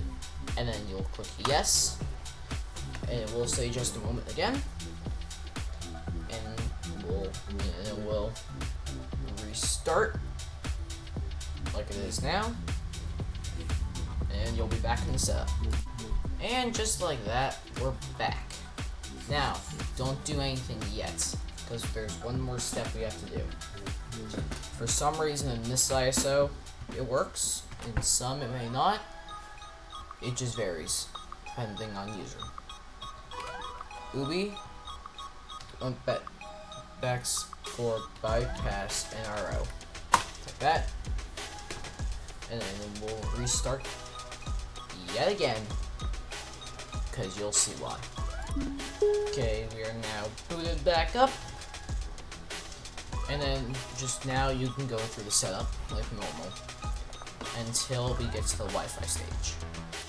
Now when you get to the Wi-Fi, make sure your internet is disconnected by going to VM, removable devices, network adapter, make sure it's disconnected for your LAN adapter or whatever you're using. Okay, then you're gonna click I don't have internet. This will make it so that you're forced to use an offline account. If you want to use a Microsoft account, then you can skip that other step, the past turning off the Wi-Fi and all that. So then you're going to type in your name, password if you want, and the questions that everyone knows what to click. No, no, no, no, no, accept. And then, just like that, we get the profile set up. And just like that, Windows is installed. So then what you have to do is make sure VM, removable devices, network adapter, turn back on.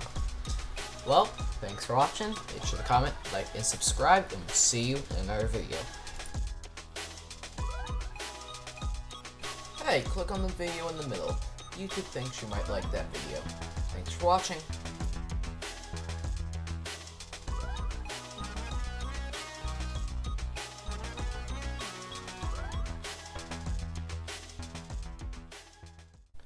Hello everyone, and welcome to another video. So, the Galaxy Watch 4, right? Well, it was a watch that was made by Samsung, and I just so happen to have one right here. So this is the Galaxy Watch 4, and today we're going to be just exploring it. So first what we're going to do is we're going to go through basically all the apps that it comes with, and some more. So let's get to it. Okay, so first we're going to start with the Health app. In the Health app, what it shows basically is just like the daily activity, your steps, exercise, your workouts this week, how much you sleep if you keep on at night, your medications, all your food, what I don't know what that is, cycle tracking, your heart rate, your stress, your blood oxygen, water, and a lot more things. So if you go to step 0, it'll show you, like, come on, tell you how many floors you've climbed, calories, your distance, how far you went, and your steps. But actually, this isn't my normal watch. This is my normal watch. So this is the Apple Watch Series 9. So for comparison, here's that compared to what the Galaxy Watch looks like. So yeah. Next up, we're gonna check out whatever this app is. Samsung Health Monitor.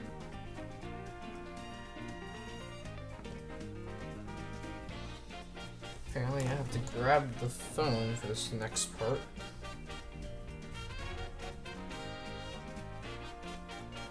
I must be down on the Health Monitor. I'm not doing that. Anyways, we have a compass. I can tell you which way we're going. As you can see, it's basically just like spinning around.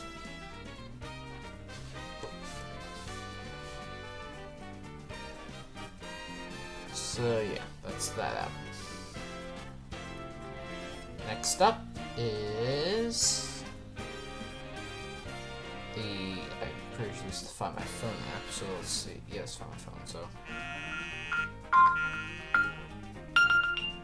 it works. It's very loud. The calendar app. It is working as the calendar. The weather. Basically, it's just the weather. Give it to change it to something more better. So it's not, exposing. There. It's a weather app. Just shows you everything. It's a weather app. How do I explain it? And next up, everyone's favorite app, Bixby. And then we have Apple Pay, or not Apple Pay, Samsung Pay. And yeah, basically all default apps. Comes with Outlook, because, well, that has Outlook. And if we open up the camera app here, well, we're gonna have to wait because we have an update to do. So we'll be back once this update's done. Okay, now we're back from that update. Let's go back and look at some more apps. What would be a good apps to look at next? I mean, we got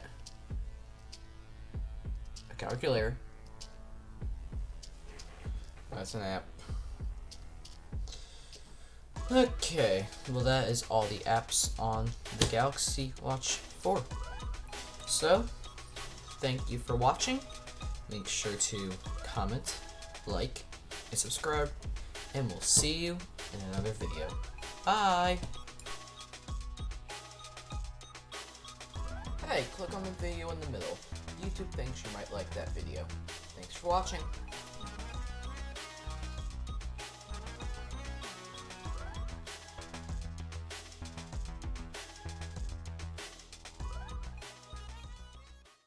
Hello everyone, and welcome to another video.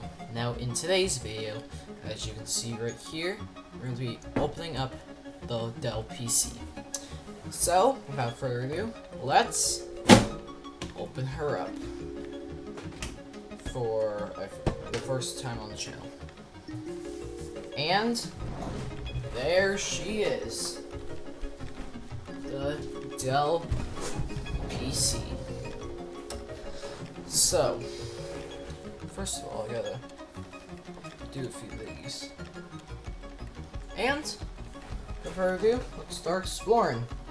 First off with the RAM.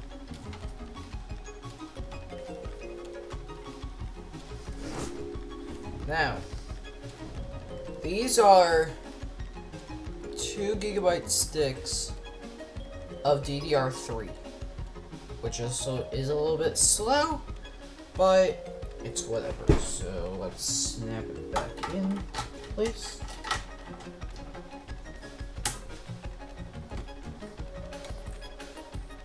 Okay, that's back in now. So then we will take out the hard drive. So then we'll come over here. We'll do a little unscrew.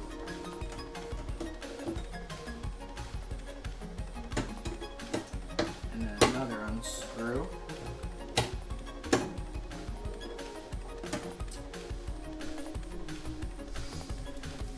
Try and get all the screws organized here.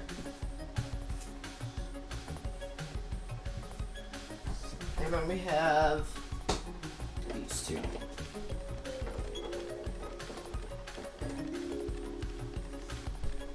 And now we gotta be ready to grab it, or else it might fall. So we're gonna put one hand on the hard drive and then one hand on the screwdriver. Because then it will just like fall.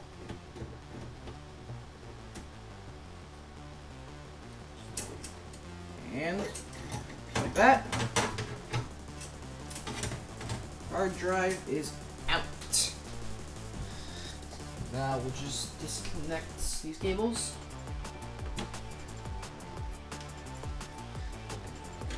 Right here for now. Maybe. There we go. Okay. So this is a Seagate 320 gig hard drive. If you can see that, that's a 320 gig Seagate Barracuda hard drive. Again, it's a hard drive. Hopefully I'm going to upgrade it soon.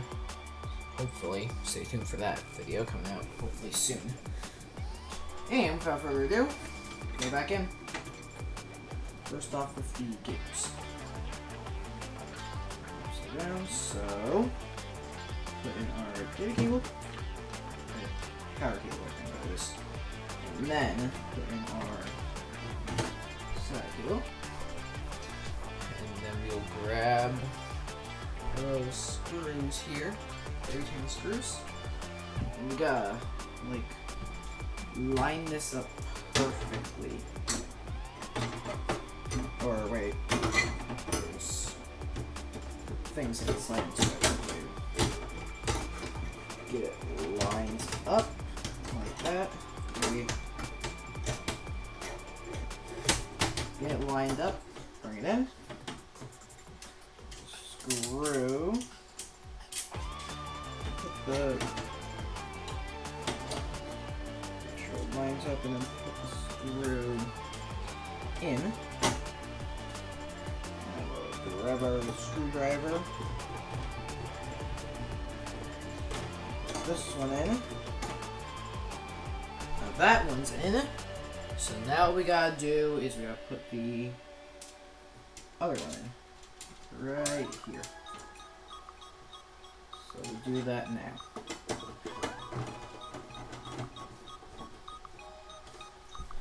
Then 2 more screws. Put this one.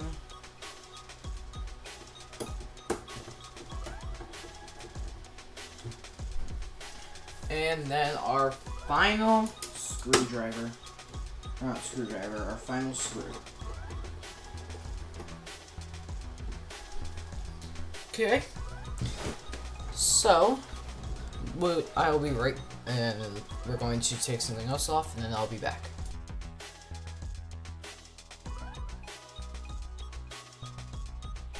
Anyways, that is the Dell PC.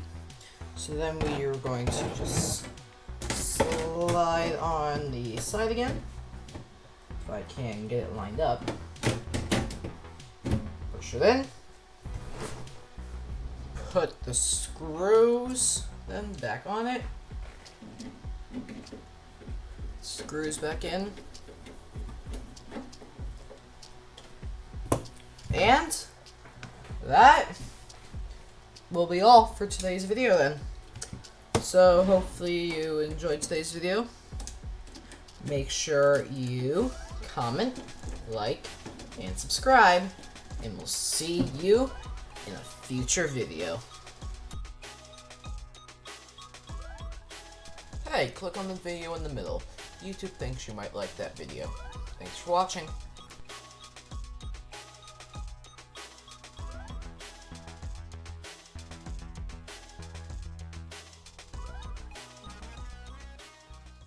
How do we make our videos?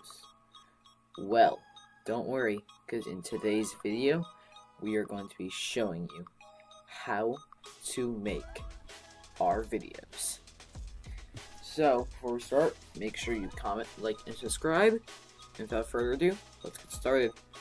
Okay, so now that we're on the computer, to record, we actually use a nice little program called OBS. Now, OBS is a cool program because this is what we use to live stream and basically do everything with the channel. We will use this. It's actually a pretty nice software to use. And yeah, so, and also you can make certain things. You can have separate profiles. It's actually a pretty neat software. Now on to the editing. To edit, I'm not even kidding, we use CapCut. Now, I know there is like business grade software that I can use, but this is free, it gets the job done, and it's really simple to use. That's all I needed to make good editing software. And also most of the things are locked down under Pro, but it's whatever. So, thank you guys for watching. Make sure you comment, like, and subscribe, and we'll see you in another video. Hey, click on the video in the middle. YouTube thinks you might like that video. Thanks for watching.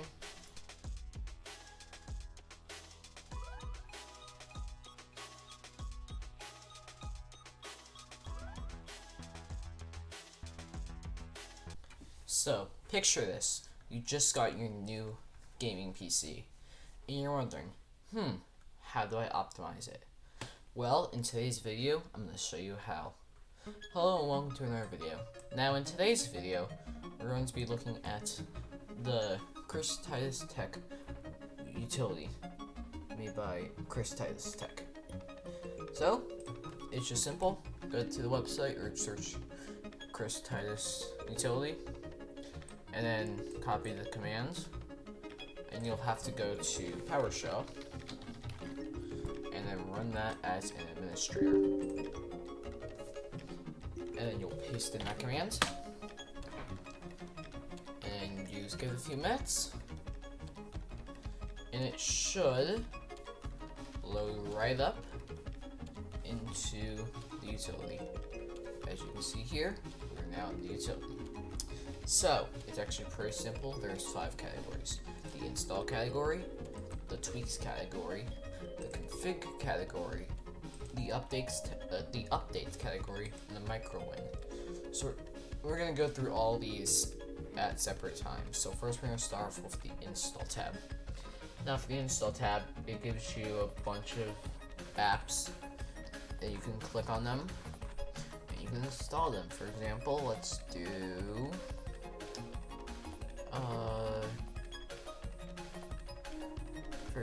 let's just do Adobe Acrobat. You'll click install/upgrade, and then as you can see, it's called get install, I think. Click one of those buttons, and this will pop up, and then it will install your application for you. And then once you do that, it'll pop up with the installing apps. And if you look at the terminal behind you, it'll be installing the apps. So then I'll be back once it's done.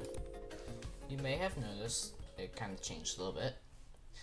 Yeah, and the meaning of doing, like, installing the app, it crashed twice on 2 virtual machines. So now we're on my host machine. Anyways, onto the tweaks category.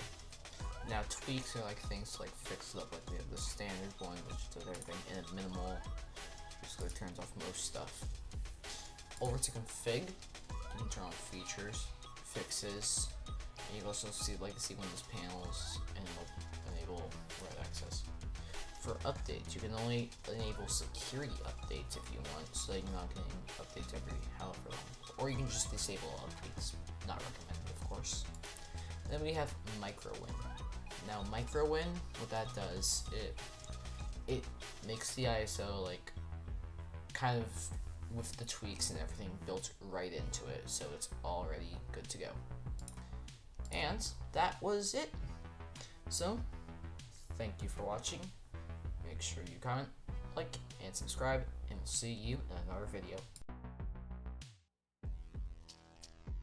Hey, click on the video in the middle. YouTube thinks you might like that video. Thanks for watching.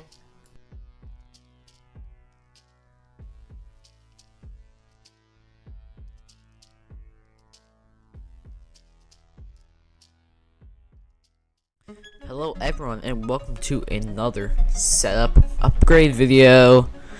So for today's setup upgrade, we got a new microphone. Yeah, so I kind of had to get a new mic because my old one kind of died. Yeah. So anyways, I guess let's put this thing in the base. Yeah, I guess I'll show you how it works. So it's actually easy to screw into the base. You just go screwing it in. It's really simple. You feel like it's tight, it's on the base, and you're good. So some features of this. There's one mute button right here that mutes the mic, and that is it. And a USB-C on the back. But yeah, this will be the new microphone for the setup. I'm gonna get a better view of it here. Look at this.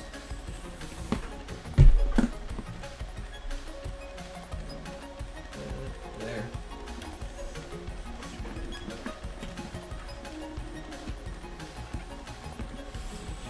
There's the brand new mic. Nice little mic that will replace the old one, which was basically just a Logitech camera that had a mic built in. So yeah, well, thank you for watching today's setup upgrade video. Hope you will comment, like, and subscribe, and we'll see you in another video. Hey, click on the video in the middle. YouTube thinks you might like that video. Thanks for watching.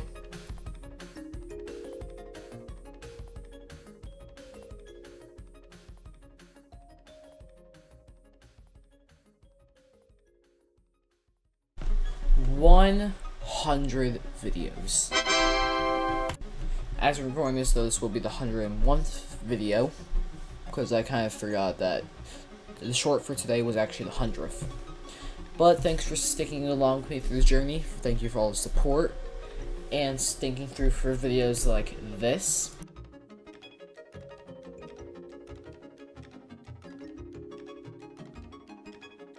To even this. Now we're gonna boot into the boot menu. Also, sorry for the glare, I can. But still, from the bottom of my heart, thank you so much. We've been able to accomplish so many things, such as getting a new mic for the channel, and even a tripod, so I'm gonna put my phone, because my phone is my camera, on the stupid switch dock. But still, from the bottom of my heart, thank you for all the support. And without further ado, roll the new outro.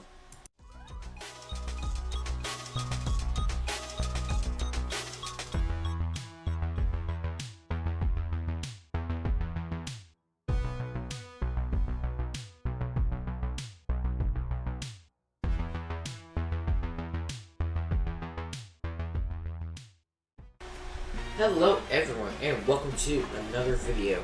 Now, in today's video, we are going to be adding another hard drive into the Dell computer, and we're going to make it into a server. So, without further ado, I've already taken the screws out, so we'll just pop it out. Yeah, just to the side. So now, all we have to do is we have to connect it. So we're going to look for some cables. It looks like there's only 2 SATA cables though, so what we have to do is we're going to have to take out the one from the DVD drive, or CD DVD drive, and we're going to use that and along with the other cable. So now what we're going to do, we're going to take our hard drive, plug it in. Oh, my part should flip. Plug it into its place, and you have to flip the cable. Okay, and we have the power cable. Maybe.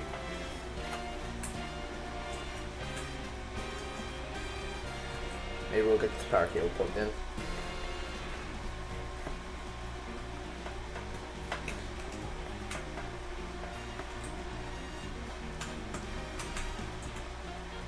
Maybe. Okay, now the power cable's in.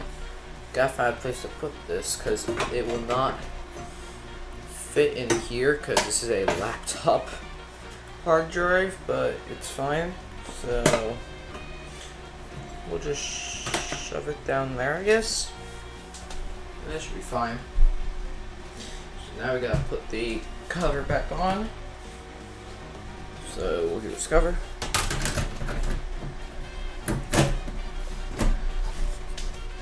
Okay, grab our screws. Just like this. And we gotta screw it back in. After this, we will be making a server, actually. Making this into a server. So, yeah.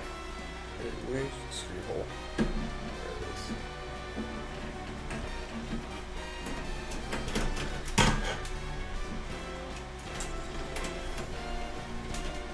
Okay, so I'm gonna go get this hooked up then, and then we'll be back.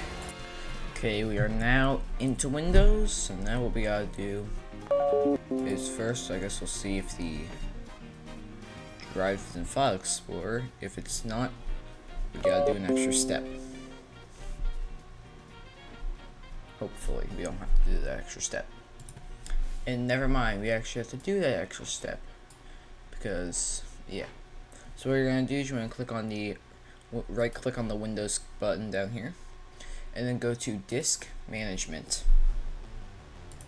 Once you're in Disk Management, you're either going to have to make it so that it actually works again. But otherwise, we're just going to go to the drive. Click New Simple Volume. We're going to go next, we're going to go next. Assign it a letter. And then you're going to name it something. In this case, I'm going to name this, if I can find this stupid backspace key, server. Then we're going to go next, and we're finished. And after a few minutes, the server pops up. If you go back into here, the server will pop up. Now what you're going to do, and this is a Windows 10 setup, by the way. You have to go back to this PC, right click on your drive, and click on the properties menu. Go over to where it says sharing here, advanced sharing, share this folder, and give it a name. In my case, I'm just going to name it server. Apply, okay, and it'll pop up with the name server. And you should see that icon. So then what we're gonna do is put a little tiny screen up here. Here, I'll put a tiny screen up so you guys can see what I'm doing in the corner. You're going to go to File Explorer, this PC, and this next step is actually very important. Bring it over here. You're gonna go to the three dots, and you're gonna click Add Network Location, and the wizard should pop up like that. And you go next, Create, and you browse, and you find your device. You click OK, next, add it, and you'd be good to go. So, thank you for watching. Make sure to comment, like, and subscribe, and we'll see you in another video. Hey, click on the video in the middle. YouTube thinks you might like that video. Thanks for watching.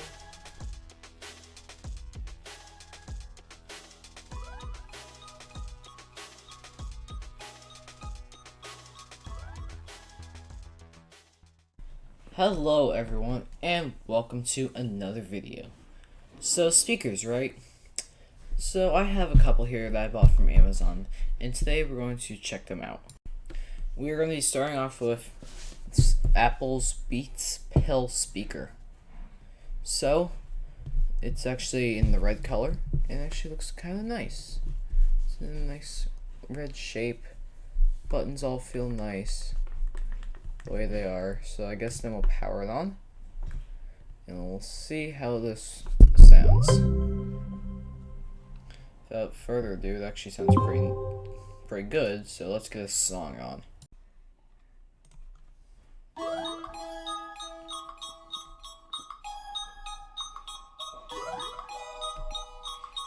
Okay, speaker sounds good so far.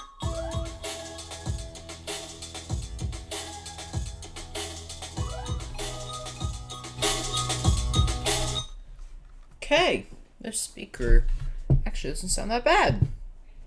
So, on to the next speaker. So we're going to move this one out of the way, and we're going to bring in this thing. This is the Unce Angle 3 Plus. I will have a price for it up on the screen up in this corner here. So yeah, that's how much it is. And it's a little small, but it's a nice speaker. So let's turn it on and see if there's any battery left. It actually comes with battery. Nice. Okay, it is connected. So now let's see how this sounds.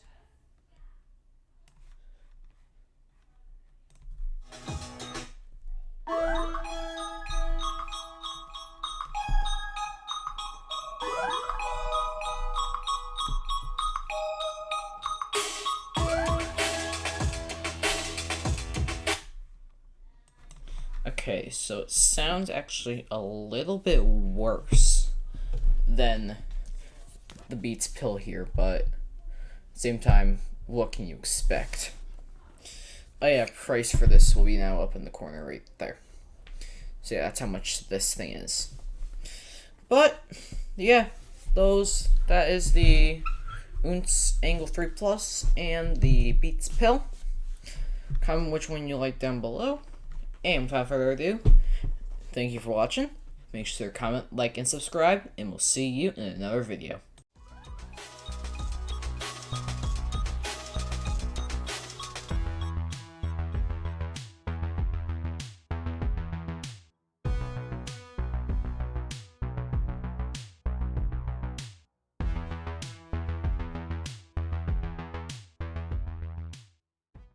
Hello everyone, and welcome to the new series that I'm going to be calling Returning to Stock. As you can see, we got the old laptop back out because we are returning this thing back to stock. Because if you saw the last video on this thing, yeah, it was on Chrome OS Flex. So let's return it to stock. Okay, now to get the ISO, you have to go to this page right here. The link will be in the description. I'm going to scroll down to the download Windows 11 disk image ISO. Go to the prompts. You'd select your language. And then you download the ISO. Well, I already have it downloaded, so over to step 2. Rufus. So then what we're gonna have to do is we're going to select the ISO, which is somewhere. So let me try to find it.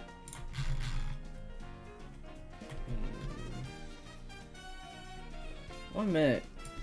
Okay, so it turns out I deleted the ISO, so we're back to downloading another one. I will be back. Okay, so it turns out I'm an idiot and just realized I have this on my laptop. So we'll set it from here. GPT, UEFI, standard Windows installation. And now we gotta go through this. We're gonna remove requirement from my Microsoft account, 4 gigs of RAM, blah blah. Disable. Okay. Okay. And then we will start making the ISO. Okay, USB is now done, so let's plug it in. And then we're also going to plug a keyboard in real quick. And we will boot it up. Okay, booting it up. And I believe the BIOS key for this thing's F9. I believe. And apparently I missed the BIOS. So that's fun.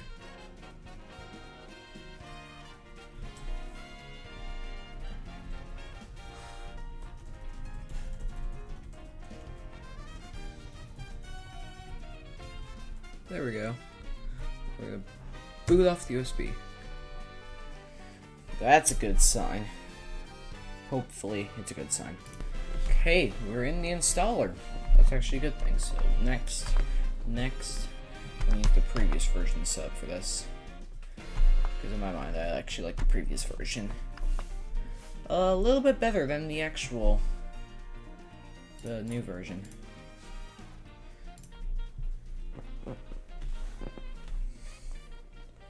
And yep, it detected already. So I'll accept, custom, and then we gotta go through now and delete all these partitions. Luckily there's only 4 of them. And here we go. We're finally on the install process. So, time for a time lapse.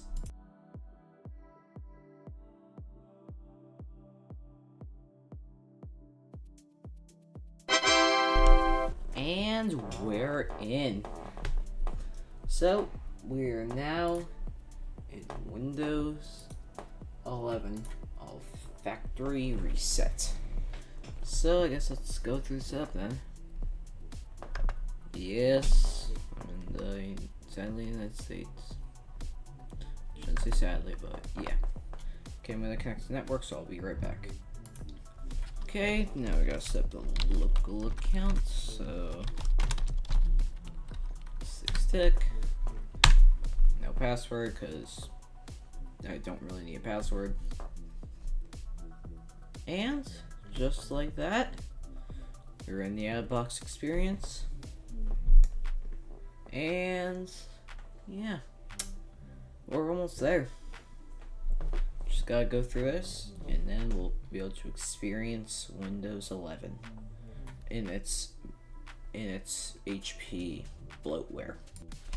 And just like that, we're in Windows 11.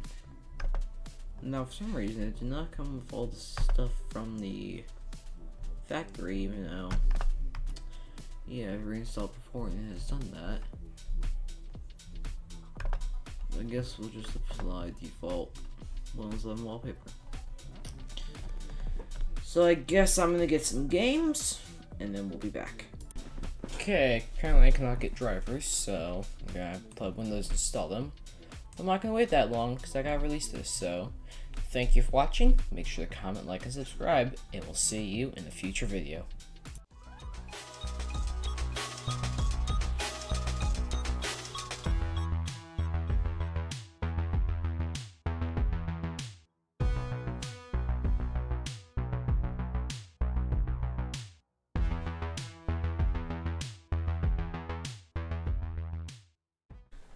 Hello everyone and welcome to another video. Now in today's video, if you saw the title, we're going to be upgrading the NAS. We're going to be upgrading it to Windows 11. So first, as you can see, since the computer is here, I'm opening it up because in this case, I'm taking out the old hard drive here for just in case for my data purposes. So I don't want to lose any of my data. And before you ask, don't worry, I've already checked to make sure BitLocker wasn't enabled on these drives. Or on that drive, luckily it's not, so I'm good there. And we're just gonna plug this in. I think it's right here. I think it'd be nice if I can actually plug it in. Oh, there. There we go. And then this can just wrap around here like how I found it. Okay, so now we're gonna take the hard drive and I'm just gonna put it over here for now. And then cover. And then actually we're gonna cue the time lapse of me closing it back up.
You guys can probably tell what's going to happen next.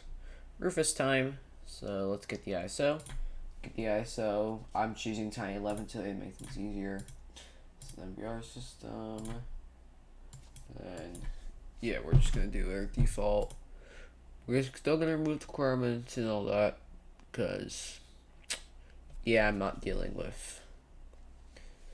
Yeah. I am going to disable some of this stuff. I'm going to disable some of this stuff though. And then we're just gonna start. And on that note, cue the time lapse.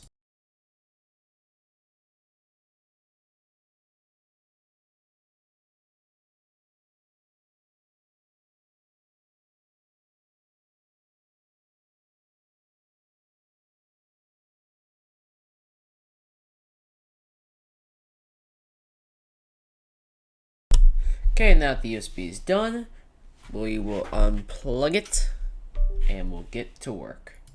Okay, we got our USB, so now we're gonna plug it in.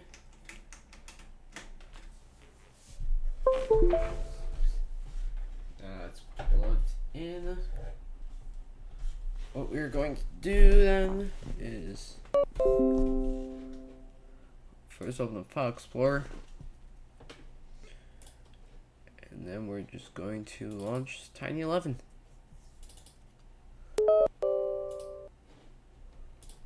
And I guess now it's time to go through the setup process. Windows Design will create required folder.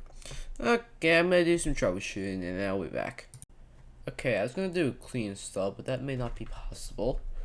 So as you can see, I'm booting into the boot menu right now. So that I could see if I can get this to work. So I'm gonna boot from the USB. As always, press the key to boot. You can hear it kind of. Well, not anymore, obviously, but you were able to hear. So let's see if this works. Wow, we're actually in. I didn't actually expect it to work. So then we'll grab your mouse. Next. Maybe. There it goes. Accept. And then we can't upgrade this because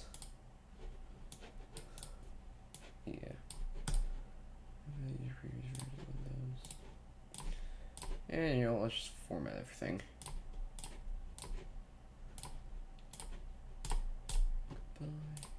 Next.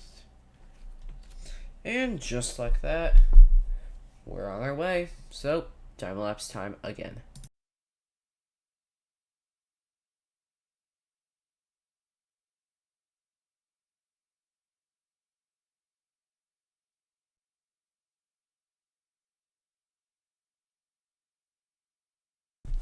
Okay, now that we're finally in, it's time to go through the setup process.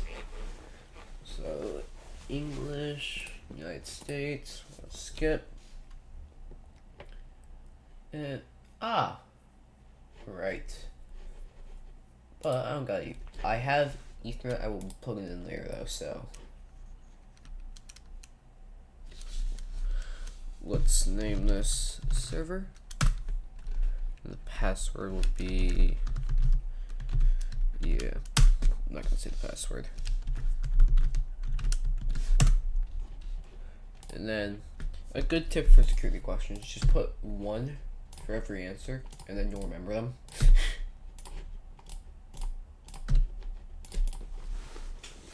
That's what I basically do all the time and it's so much easier.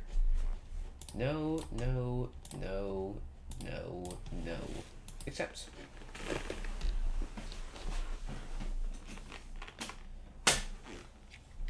Hello. Getting things ready? Okay. And just like always, this might take a couple minutes, so I will be right back. Okay, so quick update. It has been like 30 seconds since that last clip has been filmed.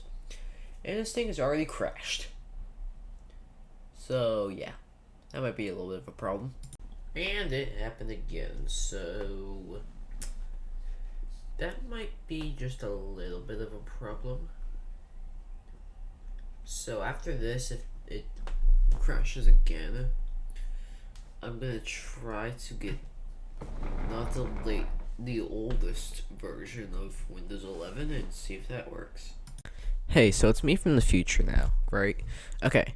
So we're actually installing TrueNAS now, and it is a day later, so yep, back to the video. Okay, it's the next day, and I just got TrueNAS on the USB, so I guess we'll plug it in, and we'll turn it on, and let's see what happens. Hopefully something good, because there's a lot of bad luck so far.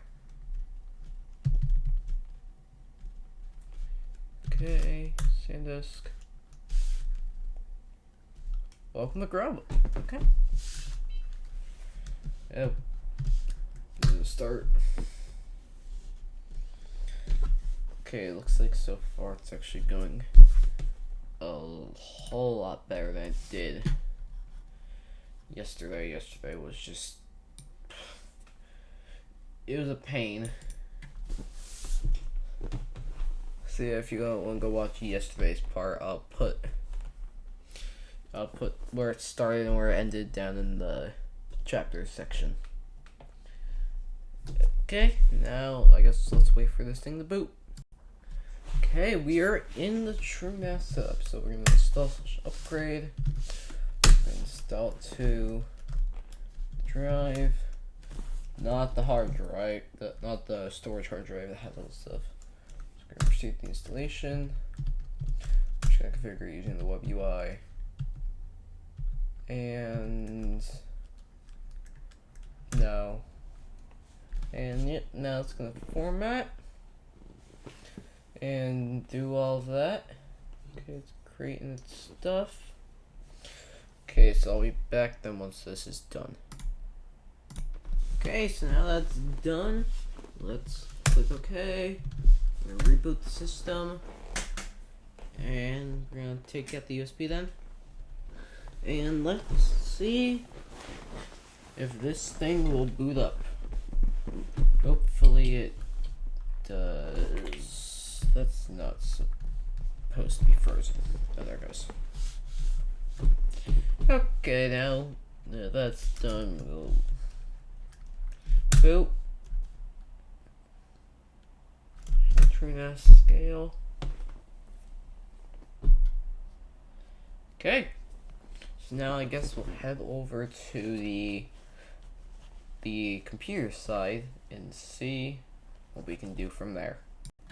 Okay, we are up and running, and I've already put the hard drive back in, so all we gotta do now is configure it. So we're gonna head over to storage here, and we're gonna create a pool, and we're just gonna name this NAS.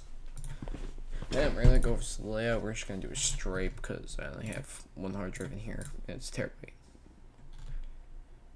And then we're just gonna do this.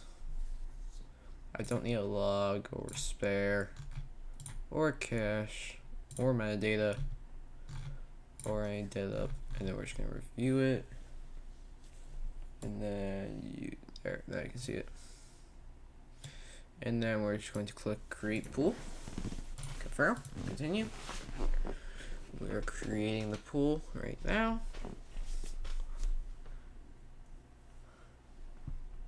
Hopefully we're creating it. Okay, saying options. And then, okay, now that is done. This is online. So now what we gotta do is we're gonna head over to shares.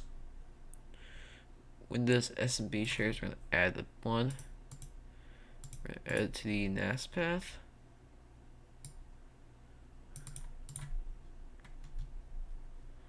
And then we're just gonna save, continue. And we're gonna start the SMB service. Everyone can access it, yes. Owner, TrueNAS admin, apply owner, TrueNAS admin, apply group. And then, yeah, that's that. Let's save that. So now that's there, what we're gonna do is we're gonna open up Flock File Explorer, and you'll see a computer called TrueNAS under computer options. So then we're gonna type in the password to it.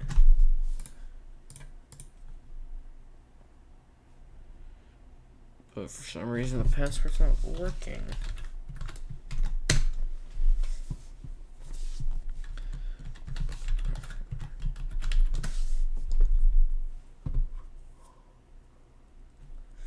And it's still not working. Well, what you would be able to do is you would be able to directly go in from your storage devices. You go down the network here and do it that way. But yeah, that is us upgrading the NAS, taking it from how it was before all the way to it looking like this now. So yeah, so thank you for watching. Make sure to comment, like, and subscribe, and we'll see you in another video.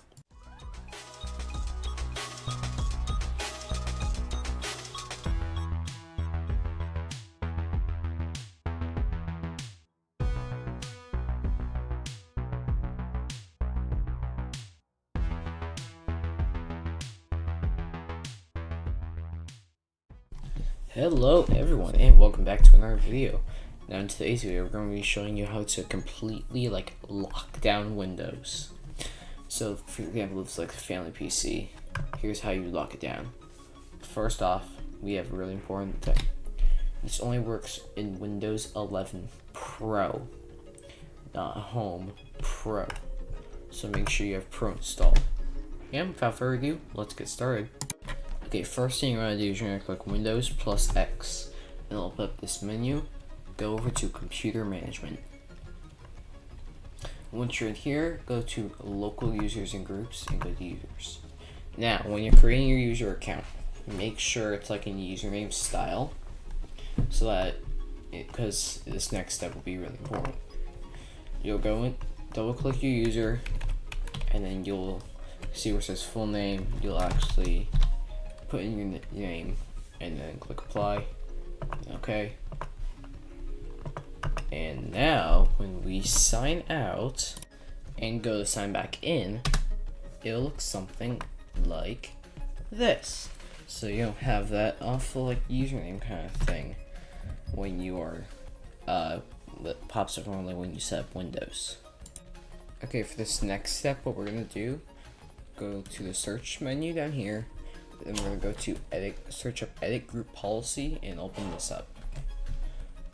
Once you're in the group policy, you want to go to Windows settings, security settings, local policies, and then security options.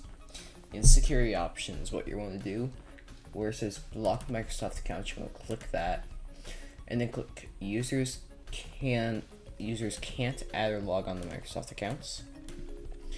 And then what we're going to do is we're going to scroll down until you see interactive login.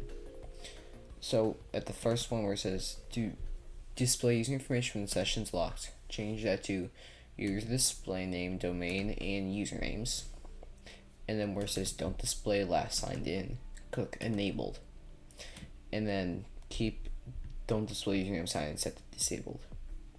And now when we sign out and go to sign back in, you'll see this menu that says other user. Now where it says username, the exact same username you have set up. For example, mine's 6tech, and your password. Do not type in what you put for the full name, or else it will not work. See, it will say it's incorrect. And then you want to type in like the actual username and then your password. And right there, it actually says the username. So, yeah. Okay, for our next step, we're gonna want to hop back into computer management, and then once you're in here, go back to the same menu that we were at before. Once you're in this menu, now you want to click the more actions and then new user. So then you would type in like a username. For example, I'm going to do test or kid1, and then we're going to say kid1 for full name. And then for password, this is really important. Uncheck users must change password at next login. And change it. Users cannot change password, and password never expires. And set a password. For example, I'm just gonna set 1, and then create, and then close it out, and then you'll see your thing pops up right there. Do this a few more times, and then you'll have something that looks like this.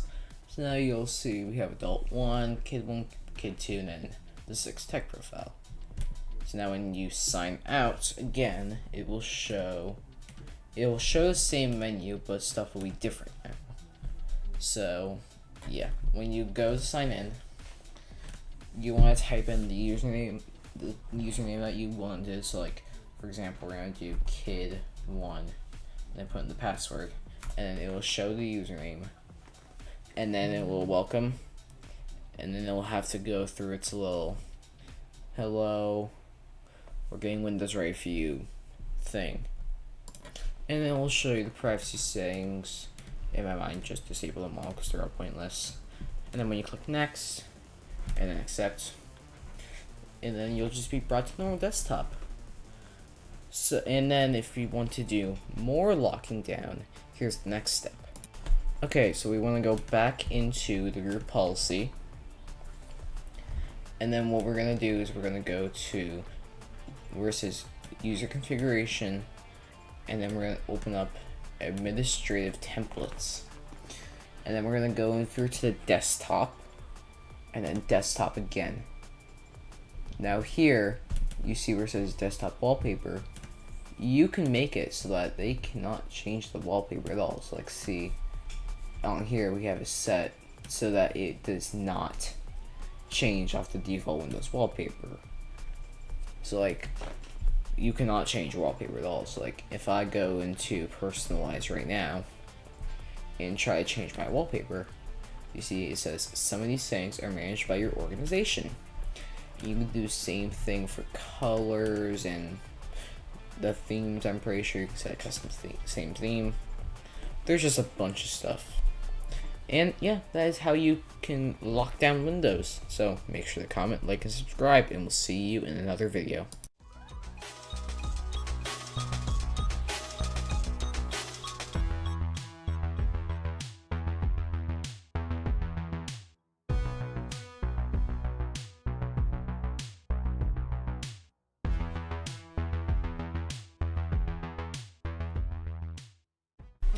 Hello everyone, and welcome to another video.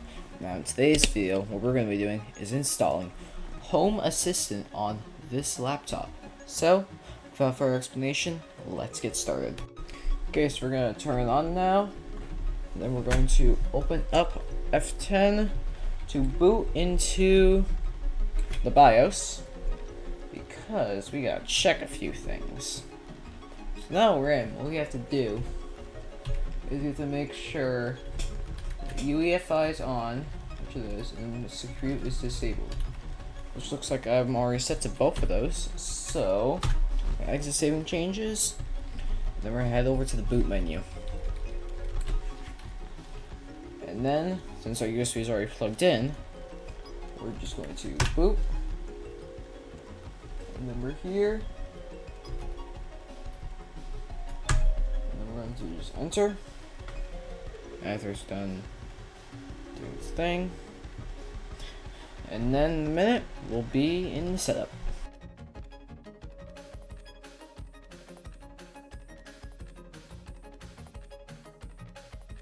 A quick thing I forgot to mention: when you are doing this, make sure you have Ethernet plugged in, or else this will not work. And I repeat, it will not work.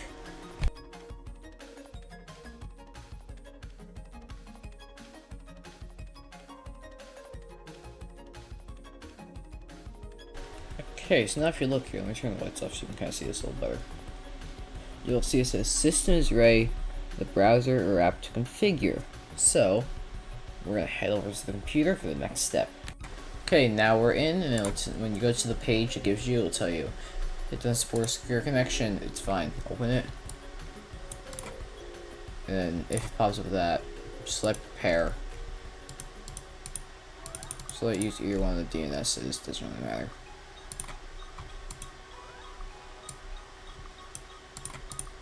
And then, yeah, it's actually kind of easy. An error occurred. So now we have to wait for this to finish. Okay, I think I know the issue. Okay, so my only issue with this is I really can't do anything because my Ethernet cable is going from this my personal computer that I'm using right now to film this video to the laptop. So what I did is I tried to change it, so the DNS, so maybe that worked. Apparently it did not work, so yeah. So yeah, this project was a total flop, so make sure you comment, like, and subscribe. And then also make sure you follow us on our Instagram page and also here on YouTube where this video is being filmed. Okay? Remember, comment, like, subscribe, and we'll see you in another video.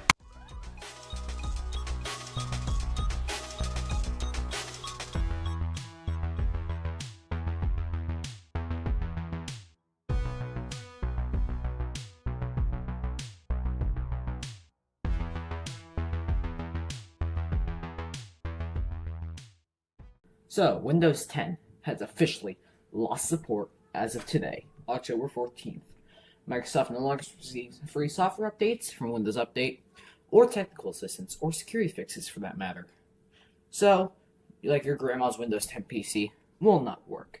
But today, let's do a throwback. Hello everyone, and welcome to another video. Now in today's video, we're going to be doing, as you heard in the intro, we're going to be installing Windows 10 for the final time. So, I'm just going to do this without further ado. let's go ahead and get the installation started, because since it's the last day, of course we gotta boot from Windows 10 CD first. But since Windows 10 has lost support, you cannot get any more software updates, technical updates, or technical support from the Microsoft team, or any security patches. Like, for example, you get a virus. Well, it's not Microsoft's problem anymore. So that's the only thing you have to be careful about if you're using Windows 10 without security patches, that we get into later. So we're here now, so we're going to click next, and then the install, and then setup will start. So yeah, so the extended security patch. So the extended security patch, basically, you'll get 1 more year of security patches with a Microsoft account, basically. And it's just easier, so then you can stay on Windows 10, but you don't need all the whatchamacallit stuff. You don't have to be deadly to viruses, I should say. Yeah, deadly to viruses. So yeah, we're here now, so we're going to accept terms, custom, and it's time for time lapse.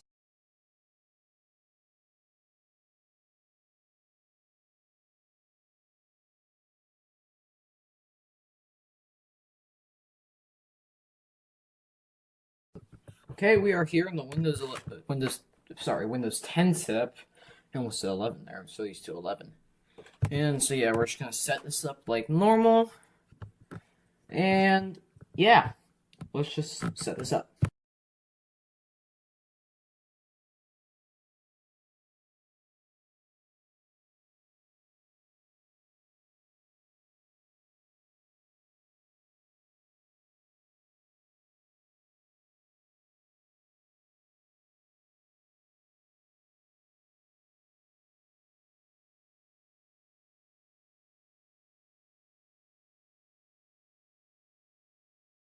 And just like that, Windows 10 is installed. Now, if you realize that the mic's a little different now, I may have realized that my microphone has not been working this whole time. So that's fun. Anyways, now we're going to compare stock Windows 10 to stock Windows 11. So without further ado, let's get started with that. Okay, we're going to start off with desktop wallpapers. And as you can see, here's Windows 10's. It looks nice. It has the Windows 10 logo. It's all bluish, basically, what the operating system's about. Windows 11, I mean, it's nice, but I don't necessarily love it.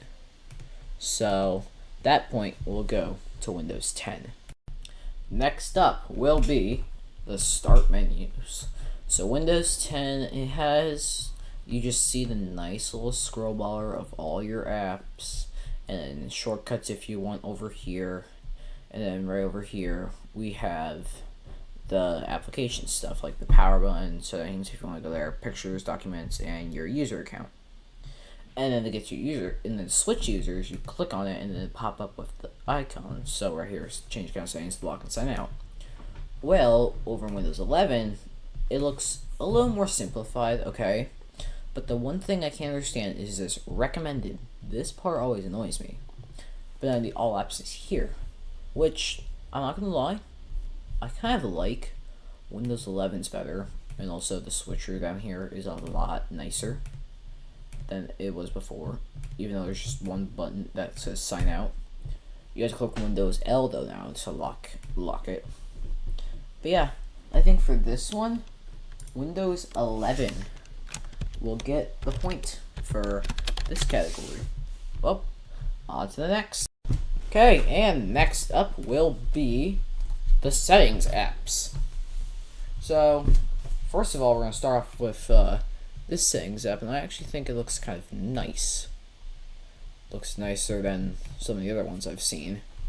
So, like, you have your user account up here, and then over here, it gives you just basically add, Windows Update, add. Then it's all nicely organized into these categories, even though some of them are very annoying categories. So yeah, that's that.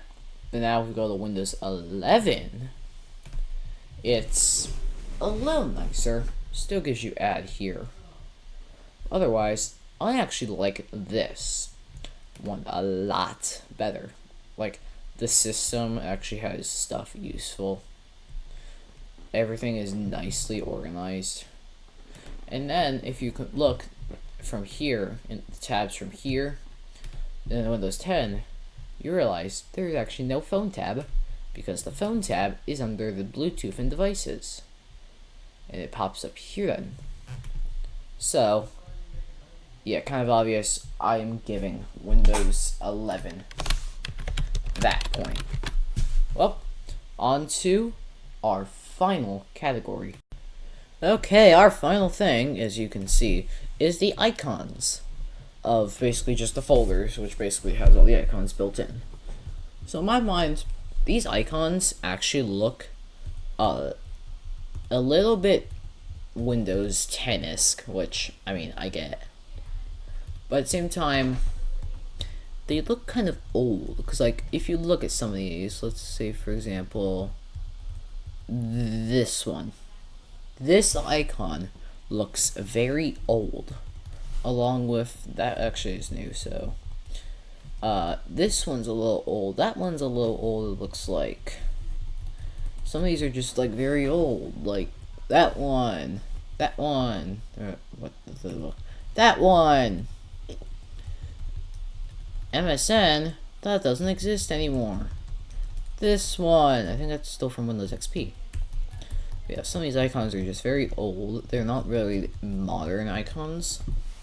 So, yeah, that's Windows 10's icons pack for the folders. So, if we go to Windows 11, you see, they actually updated these icons, and they actually look a lot more modern and more Windows 11-esque. They updated some of them, because, yeah, some of them are still here, along with the invisible folders. But yeah, I think, you know what, I'm not even gonna lie, I think Windows 10 deserves the point just for the nostalgia trip. So that's that. And then we have bonus points. So, in my mind, I think the bonus point goes to Windows 11. I mean, I get it, but at the same time, yeah. So, yeah. Windows 11 is our winner. So, without further ado, thank you for watching. Make sure to comment, like, and subscribe, and we'll see you in another video. Hello, everyone, and welcome to another video. Now, in today's video, what we're going to be doing is, well, we got the NAS here, and we have to do a few things, because there's some issues happening with it, and yeah. First off, I got to take off the side screws, because, yeah, I didn't take them off beforehand, before I start recording. Which, now I think about it, I probably should have. There's one. Yes. Maybe, there we go. There's another screw. And then we can just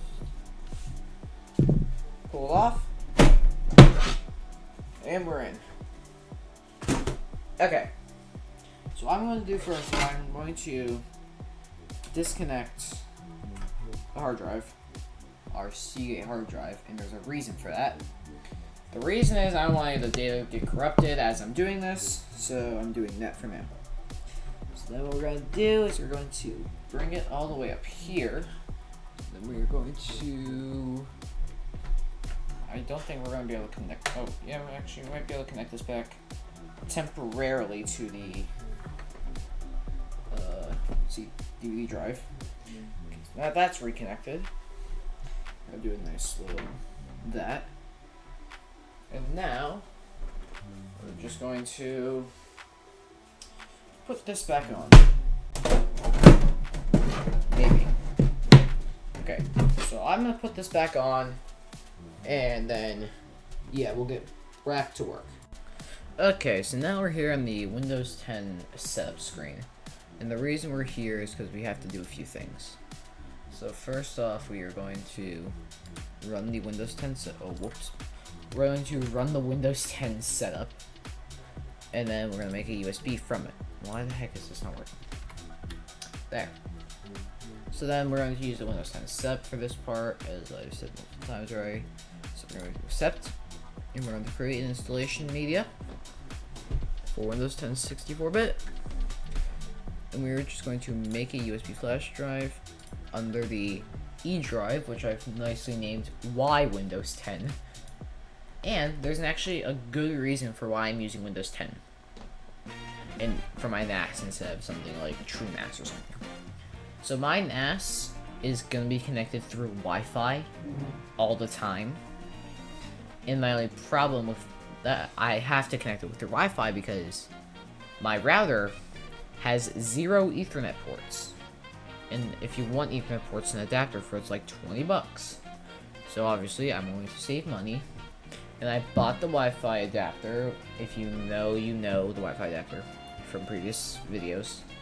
So yeah, that's why I have to use Windows 10. So it's time-lapse time.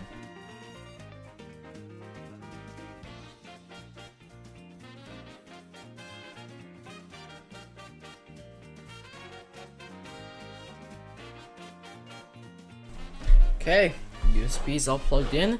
So now let's just restart the computer and we will see what happens from there. Hopefully it works.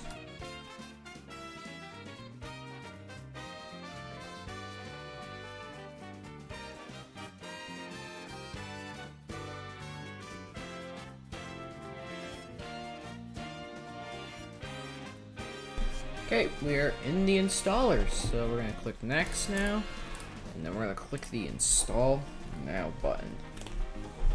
And now step will start, and then we do the pick the version and all that. Yep, don't grab the product key. So we're gonna choose our version. I'm gonna do 10 Pro. Wait for this. Load. Set terms. Yep. And the drive, as you know, their drive has been taken out, so yeah, all the data on there is safe. And then, just like that, we are installing. So now it's time to go into a time lapse.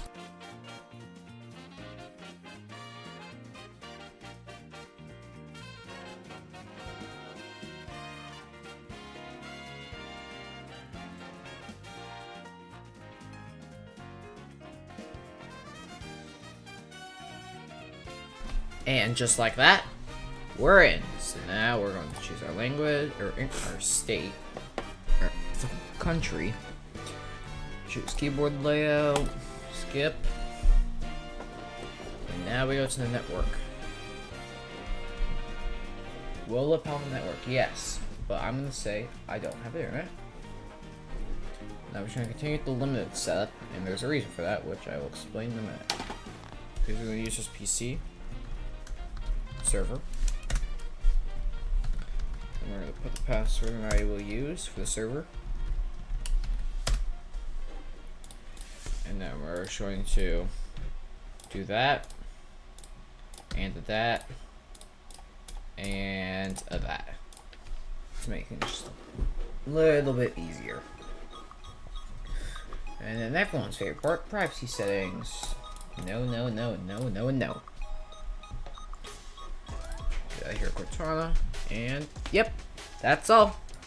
And just like that, we're all set up. But now there's a few things we have to do. So now I can actually disconnect this USB that I have currently plugged in, and then we will plug in the other USB, which has a bunch of drivers and stuff on it. If I can plug it into the port. There we go. This has all of our drivers on it. Or at least should have all of our drivers on it. Yep, there's drivers. Wait. It's this one. Okay, so now what I have to do is we're going to go into device manager. And then we are going to head over to the video controller, right click, update driver, browse manually, and we're just gonna go to here, to the Dell Windows 11 driver, and then we're just gonna install the driver. And if you give it a second, it should flicker. Here in a minute, there it goes. And then it kind of does that. And then, yeah, it's that easy. It is very, very easy. Okay, now time for the fun part. Now we gotta plug the hard drive back in. So, time to go over to the camera view. There's one thing that I forgot to do. You have to go into where the DVD drive is, and then we have to install the Wi-Fi adapter drivers. So, yeah, my brain kind of completely forgot about that. So now we're trying to plug the DVD drive. Maybe. There it goes. And then we're trying to put the disc in. And now we will just let it read for a minute.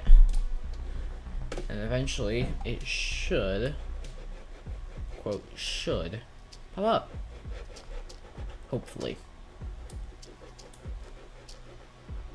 Maybe. Maybe never. Maybe this DVD drive is just broken. Maybe. Or maybe I should have to refresh. Nope. Oh, wait. Wait. There it is. Now, we accept. And then it'll pull up the wizard. Click on the thing. Let it initialize. And then in a minute, it should let us install the driver. And the app crashed. Oh, never mind. It's just searching for it. Okay, now if we just give it a minute. There we go. There we go. So there's that.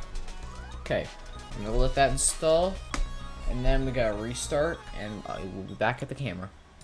Okay, now I've already took the screws out, so there's the side back. Now we gotta get this DVD player cord. DVD player cord, so that I can wire that back up to the hard drive,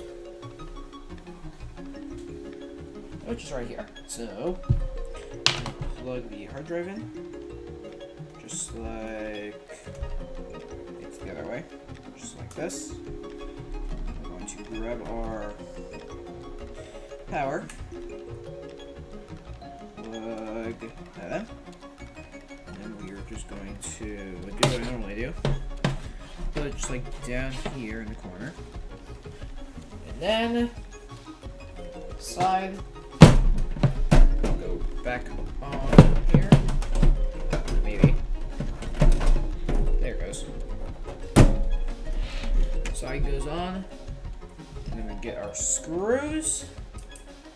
And we screw them back in. Like that. Then we gotta glue it up. Then we gotta do the fun part of naming and then the share. The share through the Wi-Fi part. So, screw has been screwed back in. And now for the reconnection of the computer. Okay, now we are all on the Wi-Fi. Now what we gotta do is we have to go into settings. Maybe. Okay, there's settings. And then what we're gonna do is we're going to head over to system. And then we're gonna go down to about. I think it's about. Yeah, it's about. We're going to rename this PC. We're going to just rename this PC NAS. And then after we rename it NAS, we gotta restart. So I'm gonna click the restart button. and we will let it restart. Okay, we're back. So now we're going to head over to the File Explorer and go over to this PC, maybe. There it is. Then we see we have the hard drive here. So we're going to call this NAS HDD compared to whatever it was named before, because I'm not even sure what it was named before. And this, goodbye. Don't know why this keeps popping up. There. Okay. NAS is here. Everything is still here. So now we gotta do the fun part. We're gonna go to properties. We're going to do the sharing. Advanced sharing. And we are going to call this NAS. Now, before you share, remember, go into your permissions. And what I do is I just allow control for everything so that you can edit everything.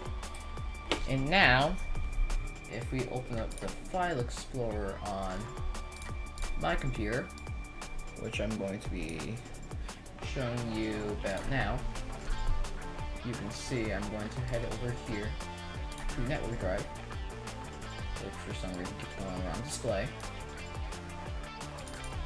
So what we're going to do now is we're going to I put it down to the B drive, boom boom, NAS, and I connect using the different credentials.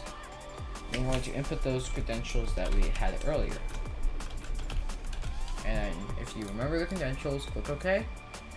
Your thing will pop up. And now the NAS is finally fixed again. So, thank you for watching me fix the NAS.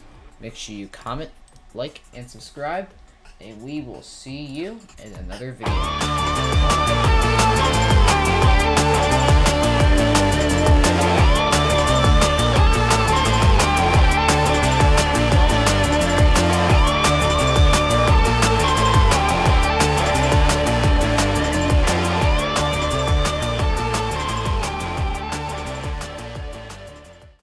Hello everyone and welcome to another video.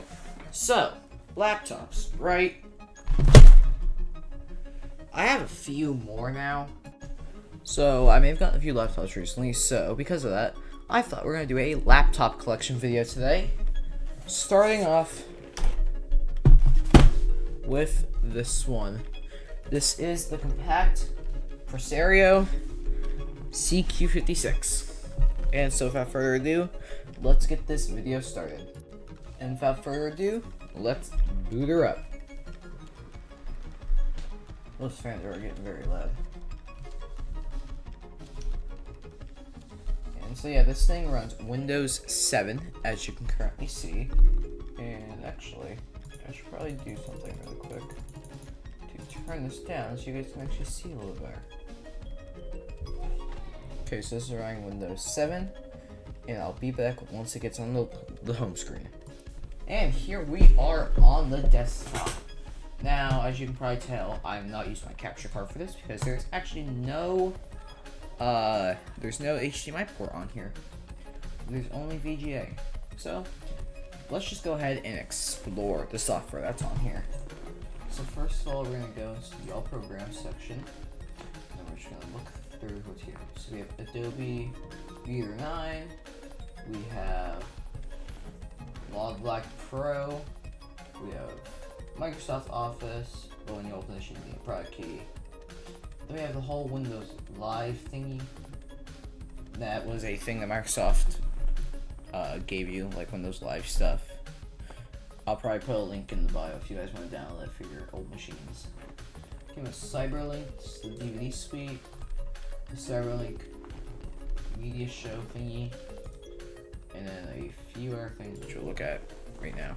Cyberlink UCam, which is just an app for the camera. So if I open this, it should show us some camera thingies. It'll ask us to register. Nope. Cyberlink UCam 3. No webcam detected. Oh, that's weird because there is a webcam on here. Oh, whatever. There's that. I don't know if it's a power DVD array, but there's that. There's a few games on here. Is did it happen again? Well, yeah. Sometimes during this video, you might just see the camera just like go out like it is now. So I don't know why it does this, but for some reason it does. And then every time I just have to go in OBS, reactivate it, and then just like that, we're back. So it has Dire Dash, has fewer applications, and then, yeah, wait, why the heck does it, okay, I'm gonna fix this camera problem, and then we'll be back. Okay, problem has been fixed, so now we can get back. Okay, HP Apps has the Compact Sub Manager, HP Cloud Drive, and all of the HP software. We have LightScribe Direct Disk Labeling because, if I can show you maybe, this computer has a disk drive. Right there. It's just disk drive. So yeah, that's pretty neat. And then we're just gonna go through more applications now. So some more applications. There's some more medium games. Below, or however you say that. Microsoft Silverlight Norton, which everyone knows, just get rid of that immediately. Norton Online Backup has the HP Recovery Manager, has Skype, and Roxio. So yeah, that's everything that's on here. So we're just going to shut this down and move on to the next computer. Okay, and our next machine is another HP. This one's blue. And this one's also has a very wide screen. And luckily, this thing actually has HDMI, so you don't have to look at a recorded screen again, like you did with the last machine. So, further ado, I'm gonna power it up. And we should boot into, I believe this thing has Windows 10 on it. And it looks like I was correct on that. So yeah, I'm gonna get this thing hooked up to the capture card, and then we'll be back. Okay, so we are here on the laptop. Now, as you can see, I kind of had to assemble it differently, because this thing came with Windows 8, but I upgraded to Windows 10. And we will actually be downgrading this thing in the future video, so stay tuned for that in the Restore the Stock series. So that'll be coming up soon. So I'm going to wait for this to create the account, and then we'll see what will be happening. Okay, so we are here now on the machine. Now we have to disable all that, and then we're in. So this is Windows 10. Obviously, we'll get rid of Edge.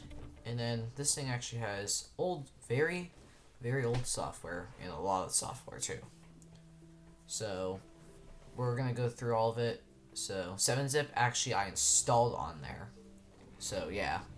And then we have a very old version of Box, which I kind of forget what Box is, so we'll let it download all that.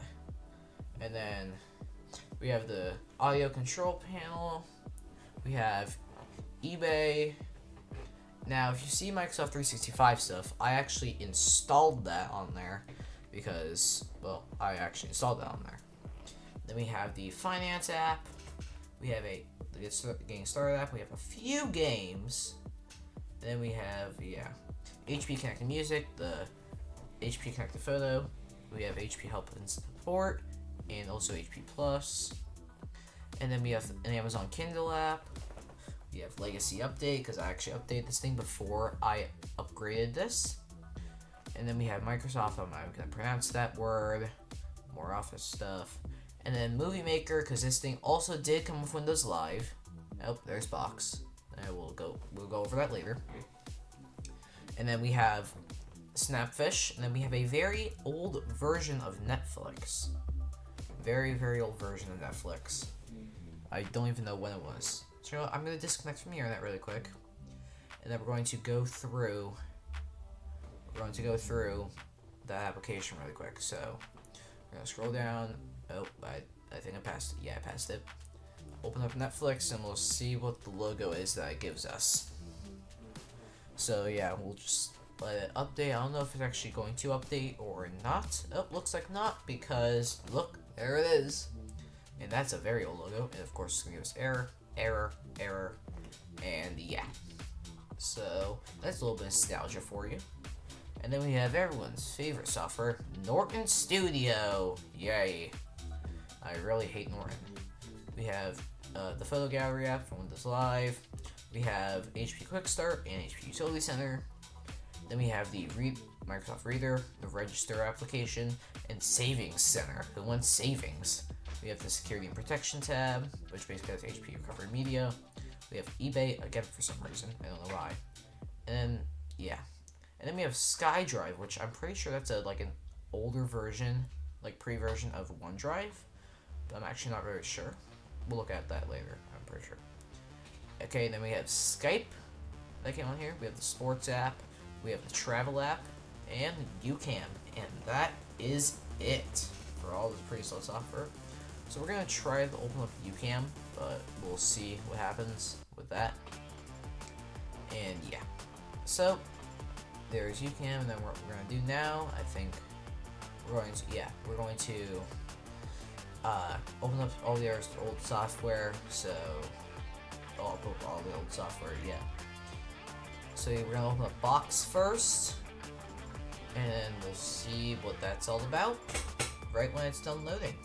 Okay, we are in Box now, and as you can see, it's trying to get me to sign up.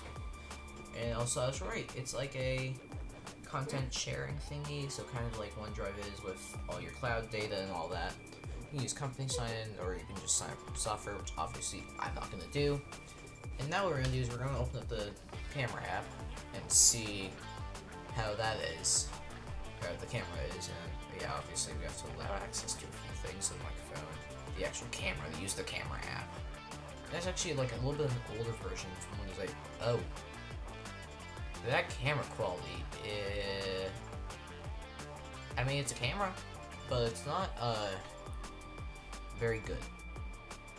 So now we're going to open up the DTS audio control panel so we can see how the audio control is. And yeah, it's an audio control panel.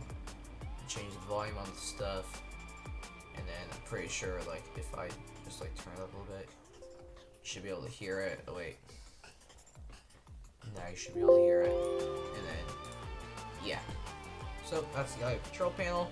Now we're gonna try to open up eBay. Quote, try, because it's probably not going to.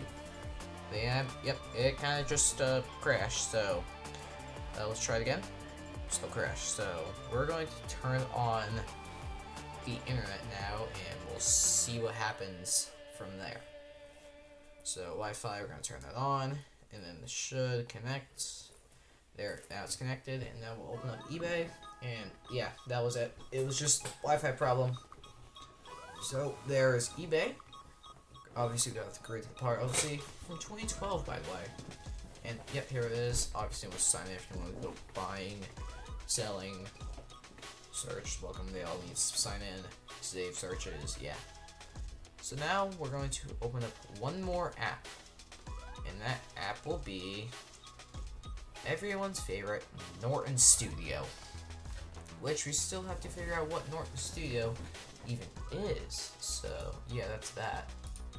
And, well, looks like it'll at least open, so. Norton Studio, your personal security monitor. This looks like software a grandma would use. So, yeah, that's it for this machine. So we're going to shut this thing down and move on to our next machine. Hopefully. And the next laptop is, if you remember this, it was the Silver HP laptop. The hinges sound like awfulness. The hinges sound very awful. So, yep, in short, I have no clue what the operating system is on this. So that's going to be fun to figure out. So without further ado, hopefully a minute, let's boot it up. Trying to remember this from memory is awful. You'll figure out why later in the video. And okay, we got some life. HP.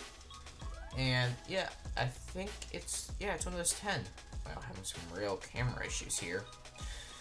So, yep, we will figure out what will happen soon. And yeah, we'll just let this load.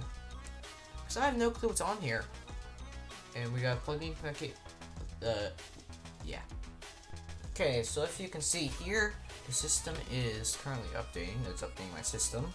So, who knows what's gonna happen. Okay, finally, after a little bit, we're in. As you can see, there's some programs already opening, because, like, raid meters there, and everything's acting, very, very slow. So that's fun. And, yeah, it's basically just, like, the regular kind of Windows 10. Wow, it's being very glitchy right now, so, yeah. And yeah, I installed HP support system because I was trying to install drivers, and you know that goes on HPs. It's very fun. And yep, okay, time for the second to last computer. You guys should remember this one, hopefully.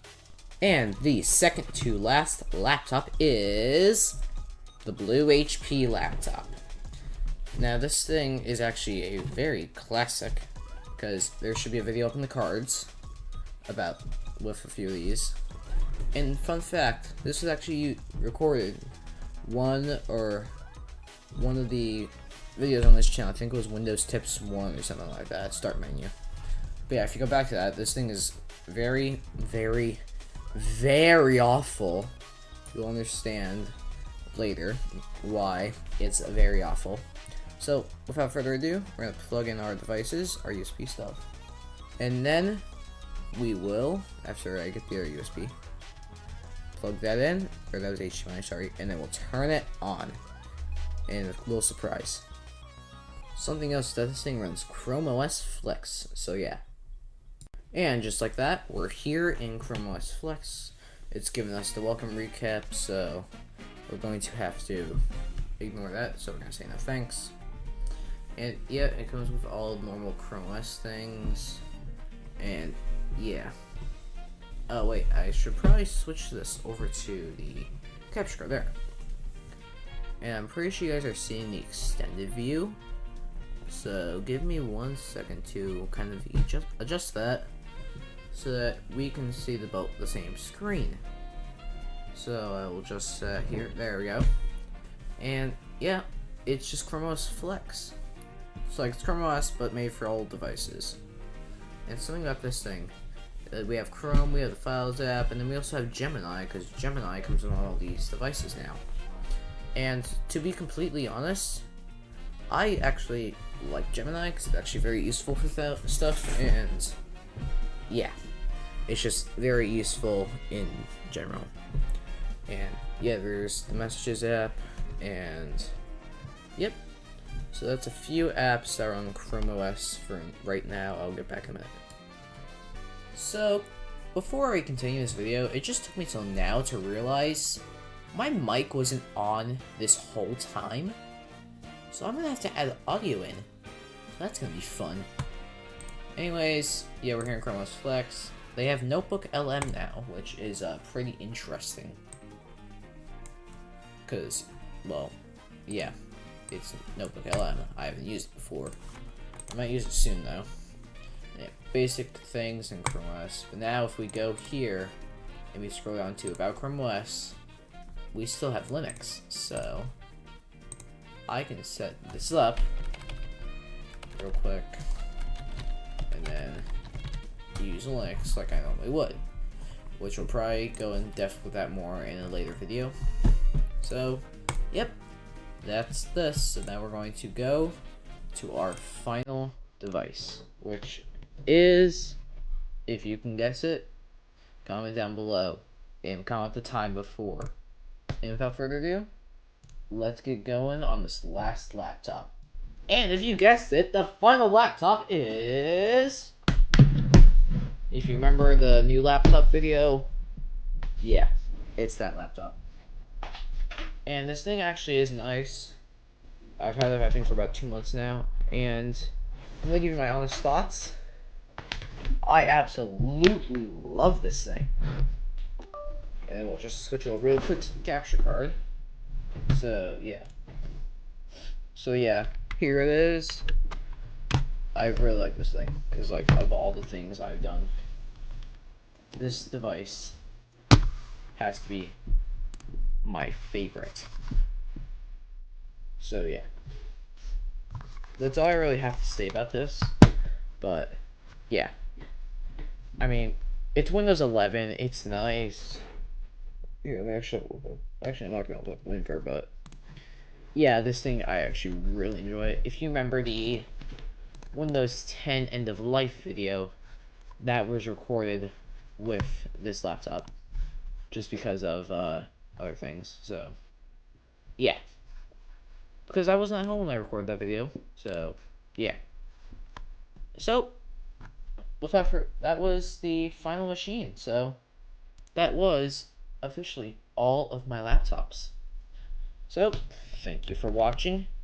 Make sure you comment, like, and subscribe, and we'll see you in another video.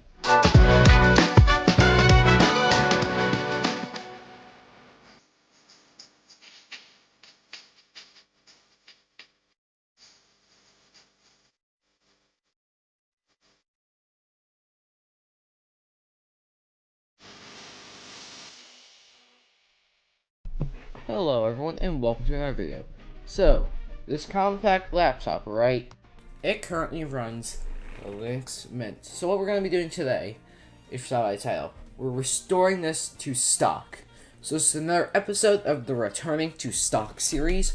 So without further ado, let's get started. Okay, to flash the drive with the thing, we're going to be using this thing called Image USB. So I already have the path set. USB is up here. I put the thing. I will try to link this, but who knows, the file's like massive. And we're gonna click the write button. And then we're gonna say, yes, I want to write image. Yes. And then we will just let it go.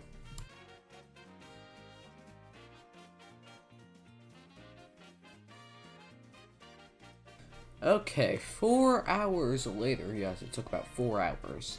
It's finally done, so what we're going to do is we're going to eject it, and then we're going to head over to our camera. We're going to plug in our USB, and then we will boot it up, and we gotta press our boot menu key, which is a escape, in this case start menu, and then we're going to click F9 to go in here, and then we're going to select our USB. And just like that, Windows is loading our files, and you should be going into the restore process. So I'll be back once it's at the restore process. Okay, so the restore process, when I tried to go into it, it gave me an error that said it couldn't really work.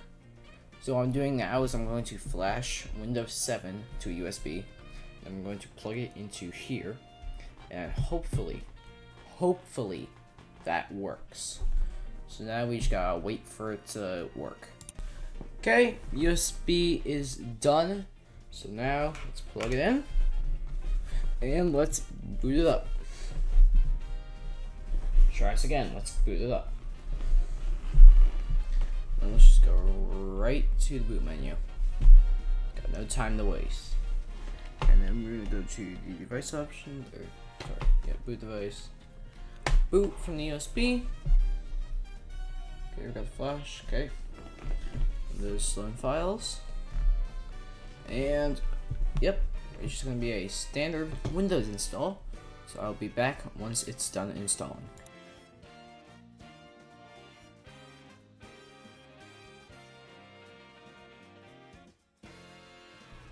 Okay, and just like that, we're at the setup, so we're going to type in our username here. And then, yep, we're just gonna, okay. Do I need a password? I guess I'll set one.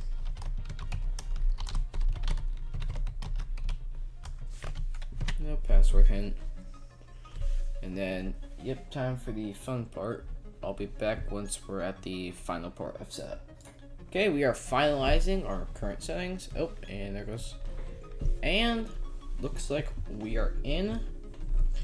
So now what I'm going to do is I'm going to eject the drive. And then what I'm going to do now is going to grab our restore media right here. I'm going to see if I can run the application from here. So I guess we'll see if this works. Well, look what decided to work. Recovery Manager is finally open. So now what we're going to do is I think it's the factory reset button is what we want. Yes. Factory reset. We're going to recover file backing up our files. And yeah. Everything should be disconnected, so yeah. So what I'm going to do now is I'm going to disconnect our devices, which is just our mouse.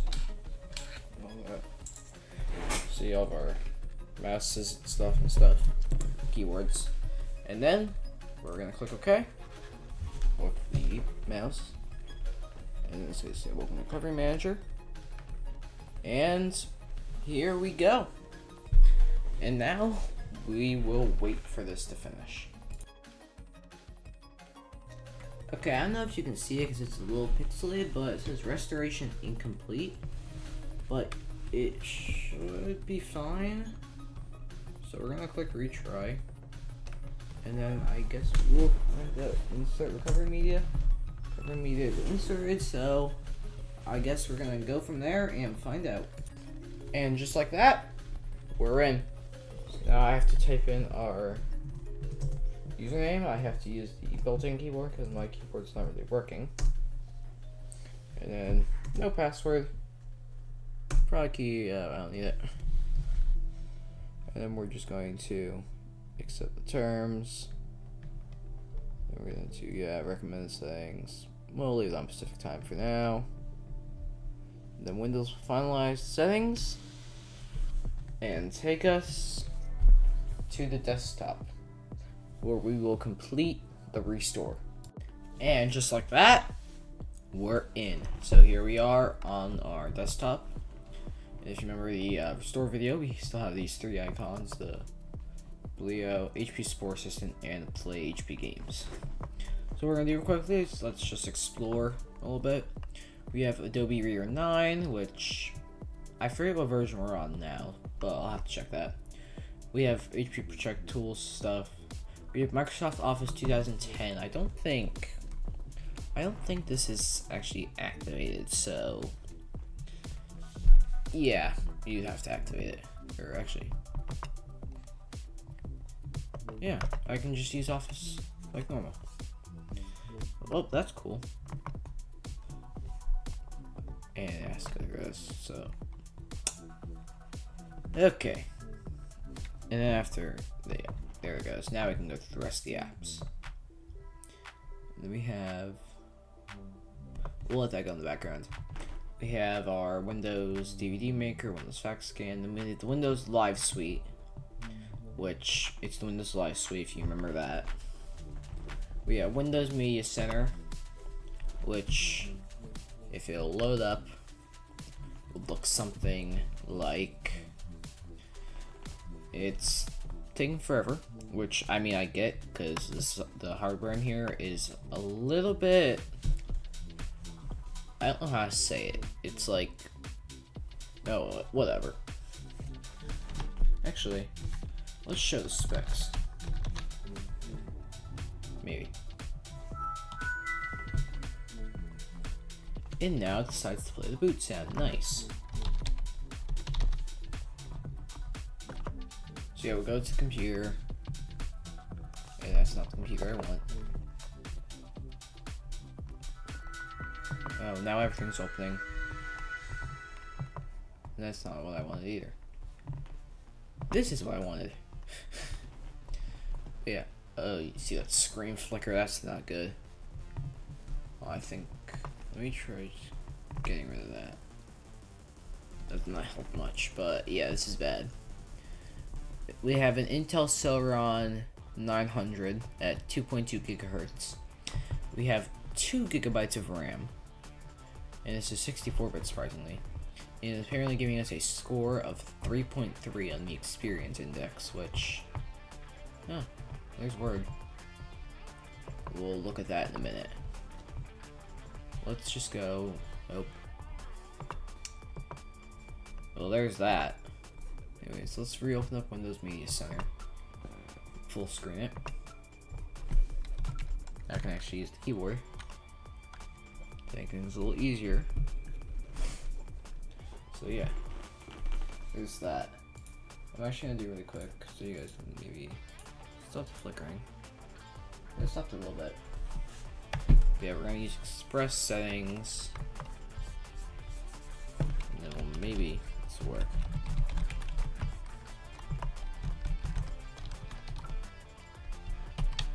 Nope. There we go. Yeah, it's Windows Media Center, or whatever it's called. And then, yeah. So that's that. So we'll exit out of here. I don't know if it'll be shut down or it's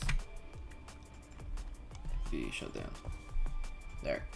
3.3. That's just worse. And here's, oh, that's a nice screen flicker. There we go. Yeah, it's Office 2010. I know I'm jumping around, but it's just how everything opened, so yeah. Just use recommended settings right now, I don't really care. But yeah, it's Office 2010. I can just, whoa. I can just get rid of that. I can type something. I know you can barely see that because my camera is doing that. So let me.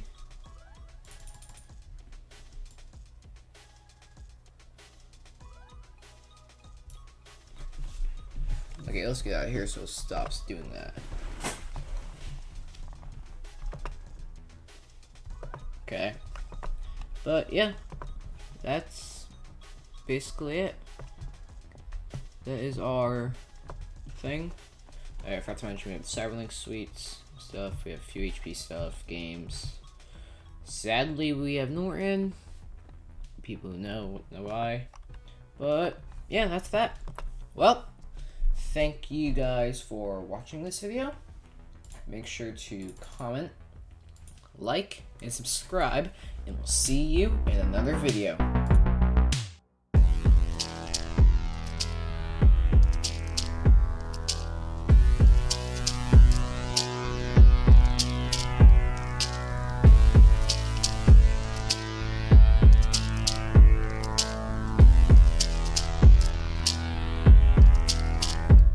Hello everyone, and welcome to another video. Now in today's video, we're going to be showing you how to add the accessibility menu to the quick settings thing.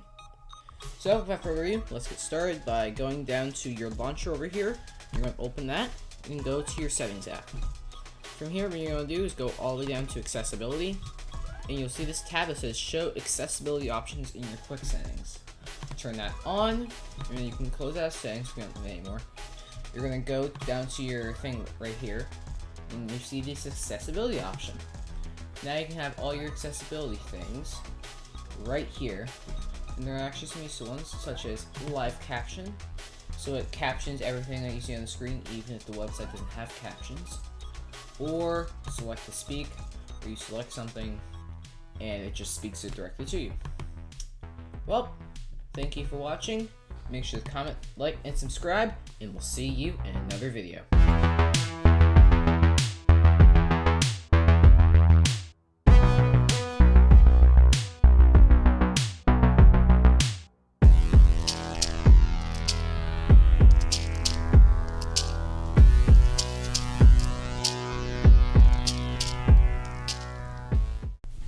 Hello everyone, and welcome to another video.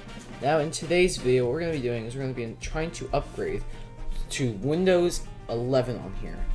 So we're going to go from 7, then 8.1, 8, and then 8.1, and then to 10. then hopefully to 11. So let's not have anyone being wasted time. Let's get started. Okay, so we got the USB here, so we're gonna plug it in. And then it should pop up and we should be able to just run setup. And hopefully we should be able to get started. So setup, yes. And then we're just gonna minimize this for now because we don't need it. And just like that, see, it's running. It's starting Windows 8's installation. Hopefully. And there it goes. And just like that, we're in. We're not gonna get updates because I don't really care about updates. We're gonna check our PC. And we got the product keys. So let me go enter that in. Product key has been entered, so we're going to now accept the terms here. Click accept. We're gonna keep everything. And then we'll wait a few minutes until we're ready to install. Just like that, we're just ready to install Windows 8. So let's click install. And apparently it's gonna get blurry. It should take, it restarts several times and it will take a little bit, so I'll be back once it is done. And just like that, Windows 8 is installed, so let's do a quick exploration. So it looks like we have some of the apps from the old ones, like we have HP Power Manager, the Recovery Manager, we have the Compact Setup app, Microsoft Office. I did install Chrome on here off camera, and also move a few icons. Most of the apps are under search, so like Windows Live came over, Adobe came over, all these apps came over, which I'm going to hopefully delete after we're done installing 8.1, so yeah, that's that. But without further, actually, before we begin, I think, actually, never mind, we're actually good to go. So, I already have the 8 USB right here, so again, plug it in. Our sound has changed. We'll boot up this, and then it's time for setup. It still says Windows 8. It's the same thing as 8.1, but they never changed this logo to 8.1, so they just kept on 8. Because actually, it was in the corner. So right now we are on build. Let me show you. We are on build number Windows 8 6.2 build 9200. So this version is 6.2. I think it's like the most up-to-date version, from what I think. So, yep, we'll wait for this to load, and then we will get the setup going. Okay, so it has loaded, so we're not going to bother about any updates.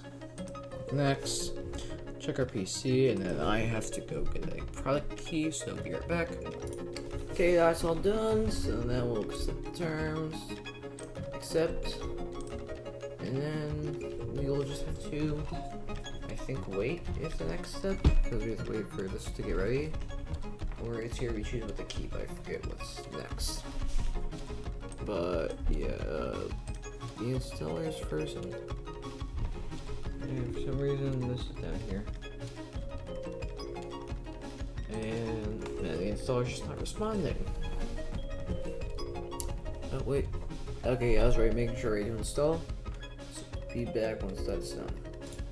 Okay, so we're ready to install, so we're gonna click the install button. And just like that, it's installing, so we'll be back once it's installed. And now we're on Windows 8.1. So yeah, it's mostly the same, but now we have the store, which does not work anymore because, yeah, it kind of went out of support. And here, obviously, we have all the useful stuff, but now we have health and fitness, food and drink, maps, and reading lists. Now, we're going to explore some of these apps real quick before we go on to try to install Windows 10. So, food and drink, will food and drink work? Okay, looking good so far. I guess we'll see if we get in. Okay, one, that screen flickering is awful. Number two, the page failed to load. Or maybe not. Yeah, it failed to load. Just what I thought. And then let's try one more. Maps. Or actually, Yeah, let's try maps. And then hopefully it loads. And yeah, it loads. So it's the regular Bing Maps. No, we're not gonna have maps lose my location. I'm not doxing myself, but doing a random point, here. So yeah, geez, that screen flickers bad. But yeah, there's Windows 8.1, and I've already got Windows 10 ready to go. So let's just plug it in. We should get the noise. There we go.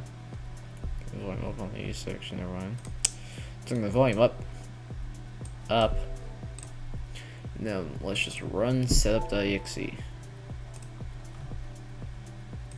And then we just wait for the setup to load. Okay, we're here, so now let's just change our Windows updates because no, we're not updating right now because that's gonna take forever. Now we're just gonna check our PC, and then we'd have to accept the terms. The specs should be fine. Okay, yeah, we're getting a few things ready, so there's that going, and then yeah, we'll wait for this to go to the terms. Okay, now we're at the terms, so let's just accept them, and it's gonna say choose what to keep, but of course we're gonna ignore that. And if you have gotten this far, make sure to subscribe to our YouTube and also our Instagram page. So yeah, we're just gonna let this go and see how far we get. And now it looks like we're ready to install, so let's just click the install button. And just like that, our camera is gonna just go blurry. And we're installing Windows 10, so I'll be back once it's done. And we are done again.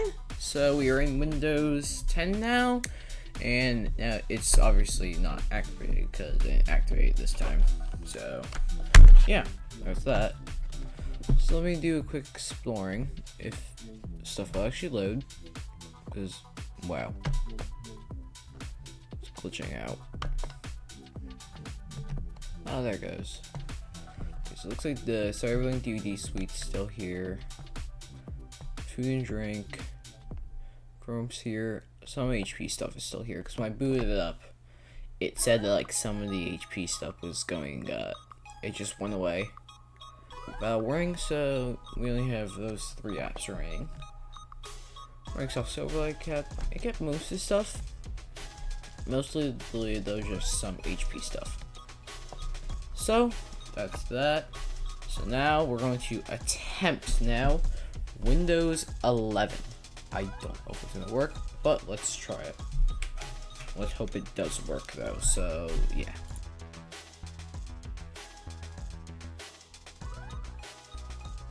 Okay, I finally made the File Explorer. So we're gonna use Tiny11 for this, just because I don't think it's actually gonna run the real thing. So we're going to try to run Tiny11 and see how it works. And it looks like that was a nice audio glitch for a second.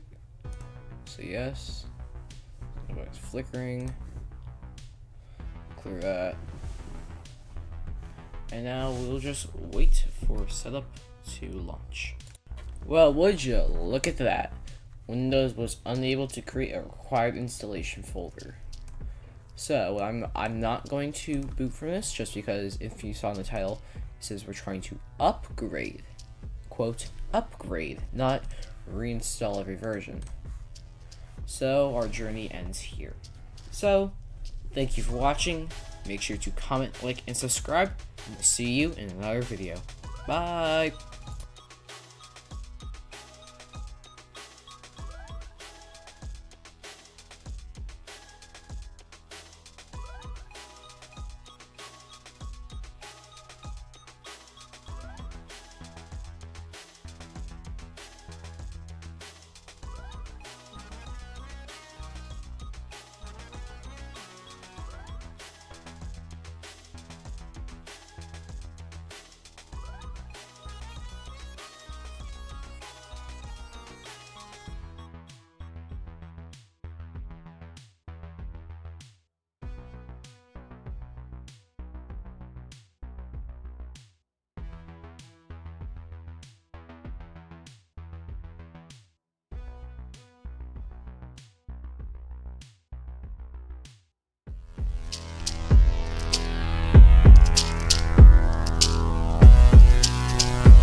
Hello everyone and welcome back to another video.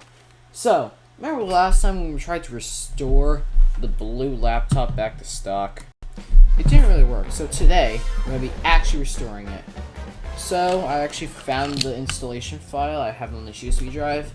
It was on the HP Cloud Recovery tool, which as you can see here, it was very easy to do and set up. So we're going to use this today to actually restore this to stock. So without further ado, let's get started. Okay, we're all plugged in, so let's boot her up. The keyboard, and then we're going to boot into the boot menu by using F9. There it goes. F9, which I'm not pressing the right key. And then my phone falls. And then we reboot again. By actually pressing the right key this time. Okay. So there's that. And then we're going to boot from our USB. And I'll be back once we're loaded in. Okay, so now apparently we have to turn off Secure Boot before we start, which I forgot to do, so let's go hopefully do that if this thing will hopefully go into the BIOS and actually hold the right key. And we're almost there. Or I think it turned off. Yeah, it turned off. Okay, now we're gonna click F10. Voila, we're in the BIOS. So now we're gonna go to boot options, secure boot, disable, save changes, and exit. And now we should be able to boot into the boot menu. Quote, should be able to boot into the boot menu. After I type the code in.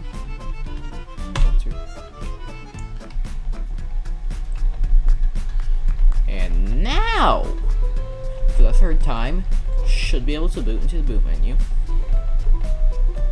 Okay, there we go. USB. And now we will go back into the recovery. And just like that, we're in. I have zoomed in just so that you guys can see it. Now we're going to click next. We're going to override everything. Yes. Yes, I'm aware everything's going to be lost. And just like that, we are restoring the machine for real this time. So, we're not going to do a time lapse, and I'll just be back right when we get... Actually, this may take a little bit, because as you can see, this thing is supposed to take 31 minutes. So I'll be back once that's done. And just like that, we're in. So we're on Windows 11 now, so let's just go through these setup very quickly. English, US, keyboard layout, no, next layout, and then we gotta connect to the Wi-Fi, so give me a minute to do that. Okay, so now we are checking for updates. There might be some updates in this, because I don't know what build it's going to install for us, but let's hope it's a recent one that we can put the updates just yet, so yeah. We'll figure out that in a second. Okay, just a moment, so I'm pretty sure right now it's restoring, so I guess I'll be back once we're back in. Okay, now we got our terms, so we will quickly agree to those. And now I think next might be account creation, if I'm not wrong. Should be account creation next. And it froze. Oh, mouse, oh, there it goes again. So we'll see what we gotta do next here in a moment. Yep, just as I thought. Windows updates, and there's probably going to be at least a few of them, so I'll be back once they are done. Okay, so we are all set up and we're finally restored. So this would be our little desktop, and then we will go through all the apps that they have pre-installed. So we are going to go into here, see what they installed. So it looks like we have our Office suite here. It looks like it's an older version of what we have now, because the now version has these icons like that. So that's that for that. So then we have Booking.com, it's probably a shortcut. We have Dropbox here, which I'm pretty sure that's, yeah, it's just an app. And then we have HP's audio stuff. We have McAfee, which, let's be honest, uses them. My HP, Outlook apps, and then we have, yeah. So let's go through some of the apps. So let's start off with Dropbox Lite, which I might need to make a quick account. So if I do, I guess we will find out here in a second. And yep, I have to make an account, so let me go do that. Okay, so now we're in Dropbox, and it just looks like it's standard Dropbox. There's really not much here. There's the settings app, which, yeah, there's that. Okay, so now let's go through another application. Let's go through the Intel Graphics Command Center, because I forgot to mention that's on here too. So let's see first if it will load. Okay, we're in the control panel, or the command center, so let's see what this display is. If it will show me. It does not show me. About under video. Yeah, I'm not gonna worry about that. System has all this stuff. So about GPU, this has an Intel UHD Graphics 600. And then all that is up to date. Hardware, this thing is in, actually, let's show the specs. So let's open the Task Manager. And then, so this thing is Intel Celeron N4120 CPU, running at a whopping 1.1 gigahertz. At least it has 4 cores. And then we have 4 gigs of RAM, but as you can see, it's kind of almost full. And we have 64 gigs of eMMC storage. We have a Realtek PCIe adapter thing. And then we have Intel UHD Graphics 600. So now we're gonna open up McAfee and see what they have. So it's loading in now, and it looks like it's just telling us about the antivirus protection, and yeah. I don't think that's the actual app though, so let's go to, oh wait, no, that's it. I thought there would be more than that. Well, I guess that's that then. And then I want to go through one thing. Let's make a quick PowerPoint. Let's see how old this version of PowerPoint is first of all. Okay, it's loading. Doesn't look, oh, never mind, it looks a little bit old. Okay. And then your trial has expired. I should still be able to make a PowerPoint. Yes, I can. So let me make a quick PowerPoint, and then I will be right back. Okay, well, the presentation is done, and it is about the launch of our new channel, 6Tech Extras. And speaking of 6Tech Extras, make sure you subscribe to our YouTube and also follow our Instagram. So the launch of 6Tech Extras is here on the 6Tech Extras page, which can also be found from our channel. Scroll down, we have extended videos here, and then here's our welcome guide. And also you can just find it by just scrolling down and finding the 6Tech Extras. Well, that's it for today. So, thanks for watching. Make sure you comment, like, and subscribe, and we will see you in another video.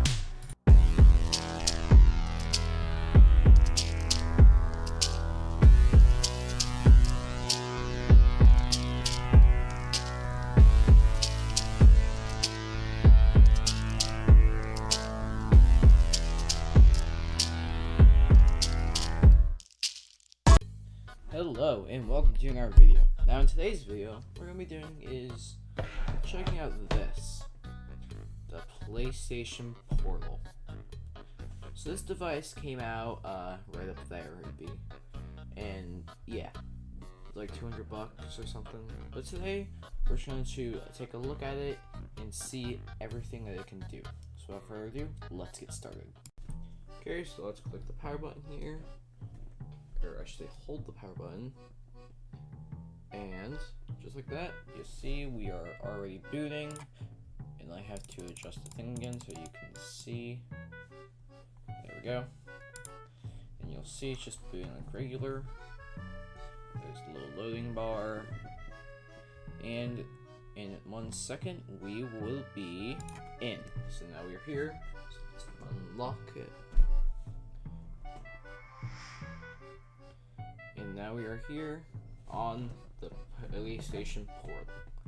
So let's first check out all the menus. So we have the remote play menu. We have the cloud streaming menu where you can see you can cloud stream some games, but if you click a game, you'll see I don't have PlayStation Premium, PlayStation Plus Premium, and the search button bar. So let's just do a quick connection to the PlayStation. Then it'll connect, and then we'll bring it away for a second so I don't dox myself. And then we're here. So basically, you can just like play some of your games on the cloud, but you have to have Wi-Fi connected though. That's the only thing. You must have Wi-Fi connected, or this thing will not work. Also, it has touchscreen, if I didn't mention that already. So let's just try out a game. Let's just try out Astrobot here for 1 second.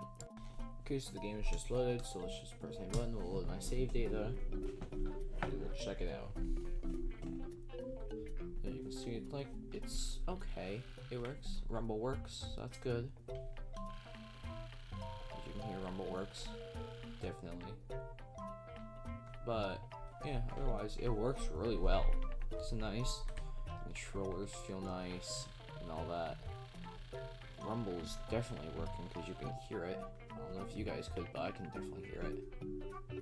And yeah, just a nice little thing to play your video games on. There will be like behind the scenes video maybe on this, on the Extras channel. Go subscribe to that if you haven't yet. But otherwise, thank you for watching. Make sure to comment, like, and subscribe. See you in another video.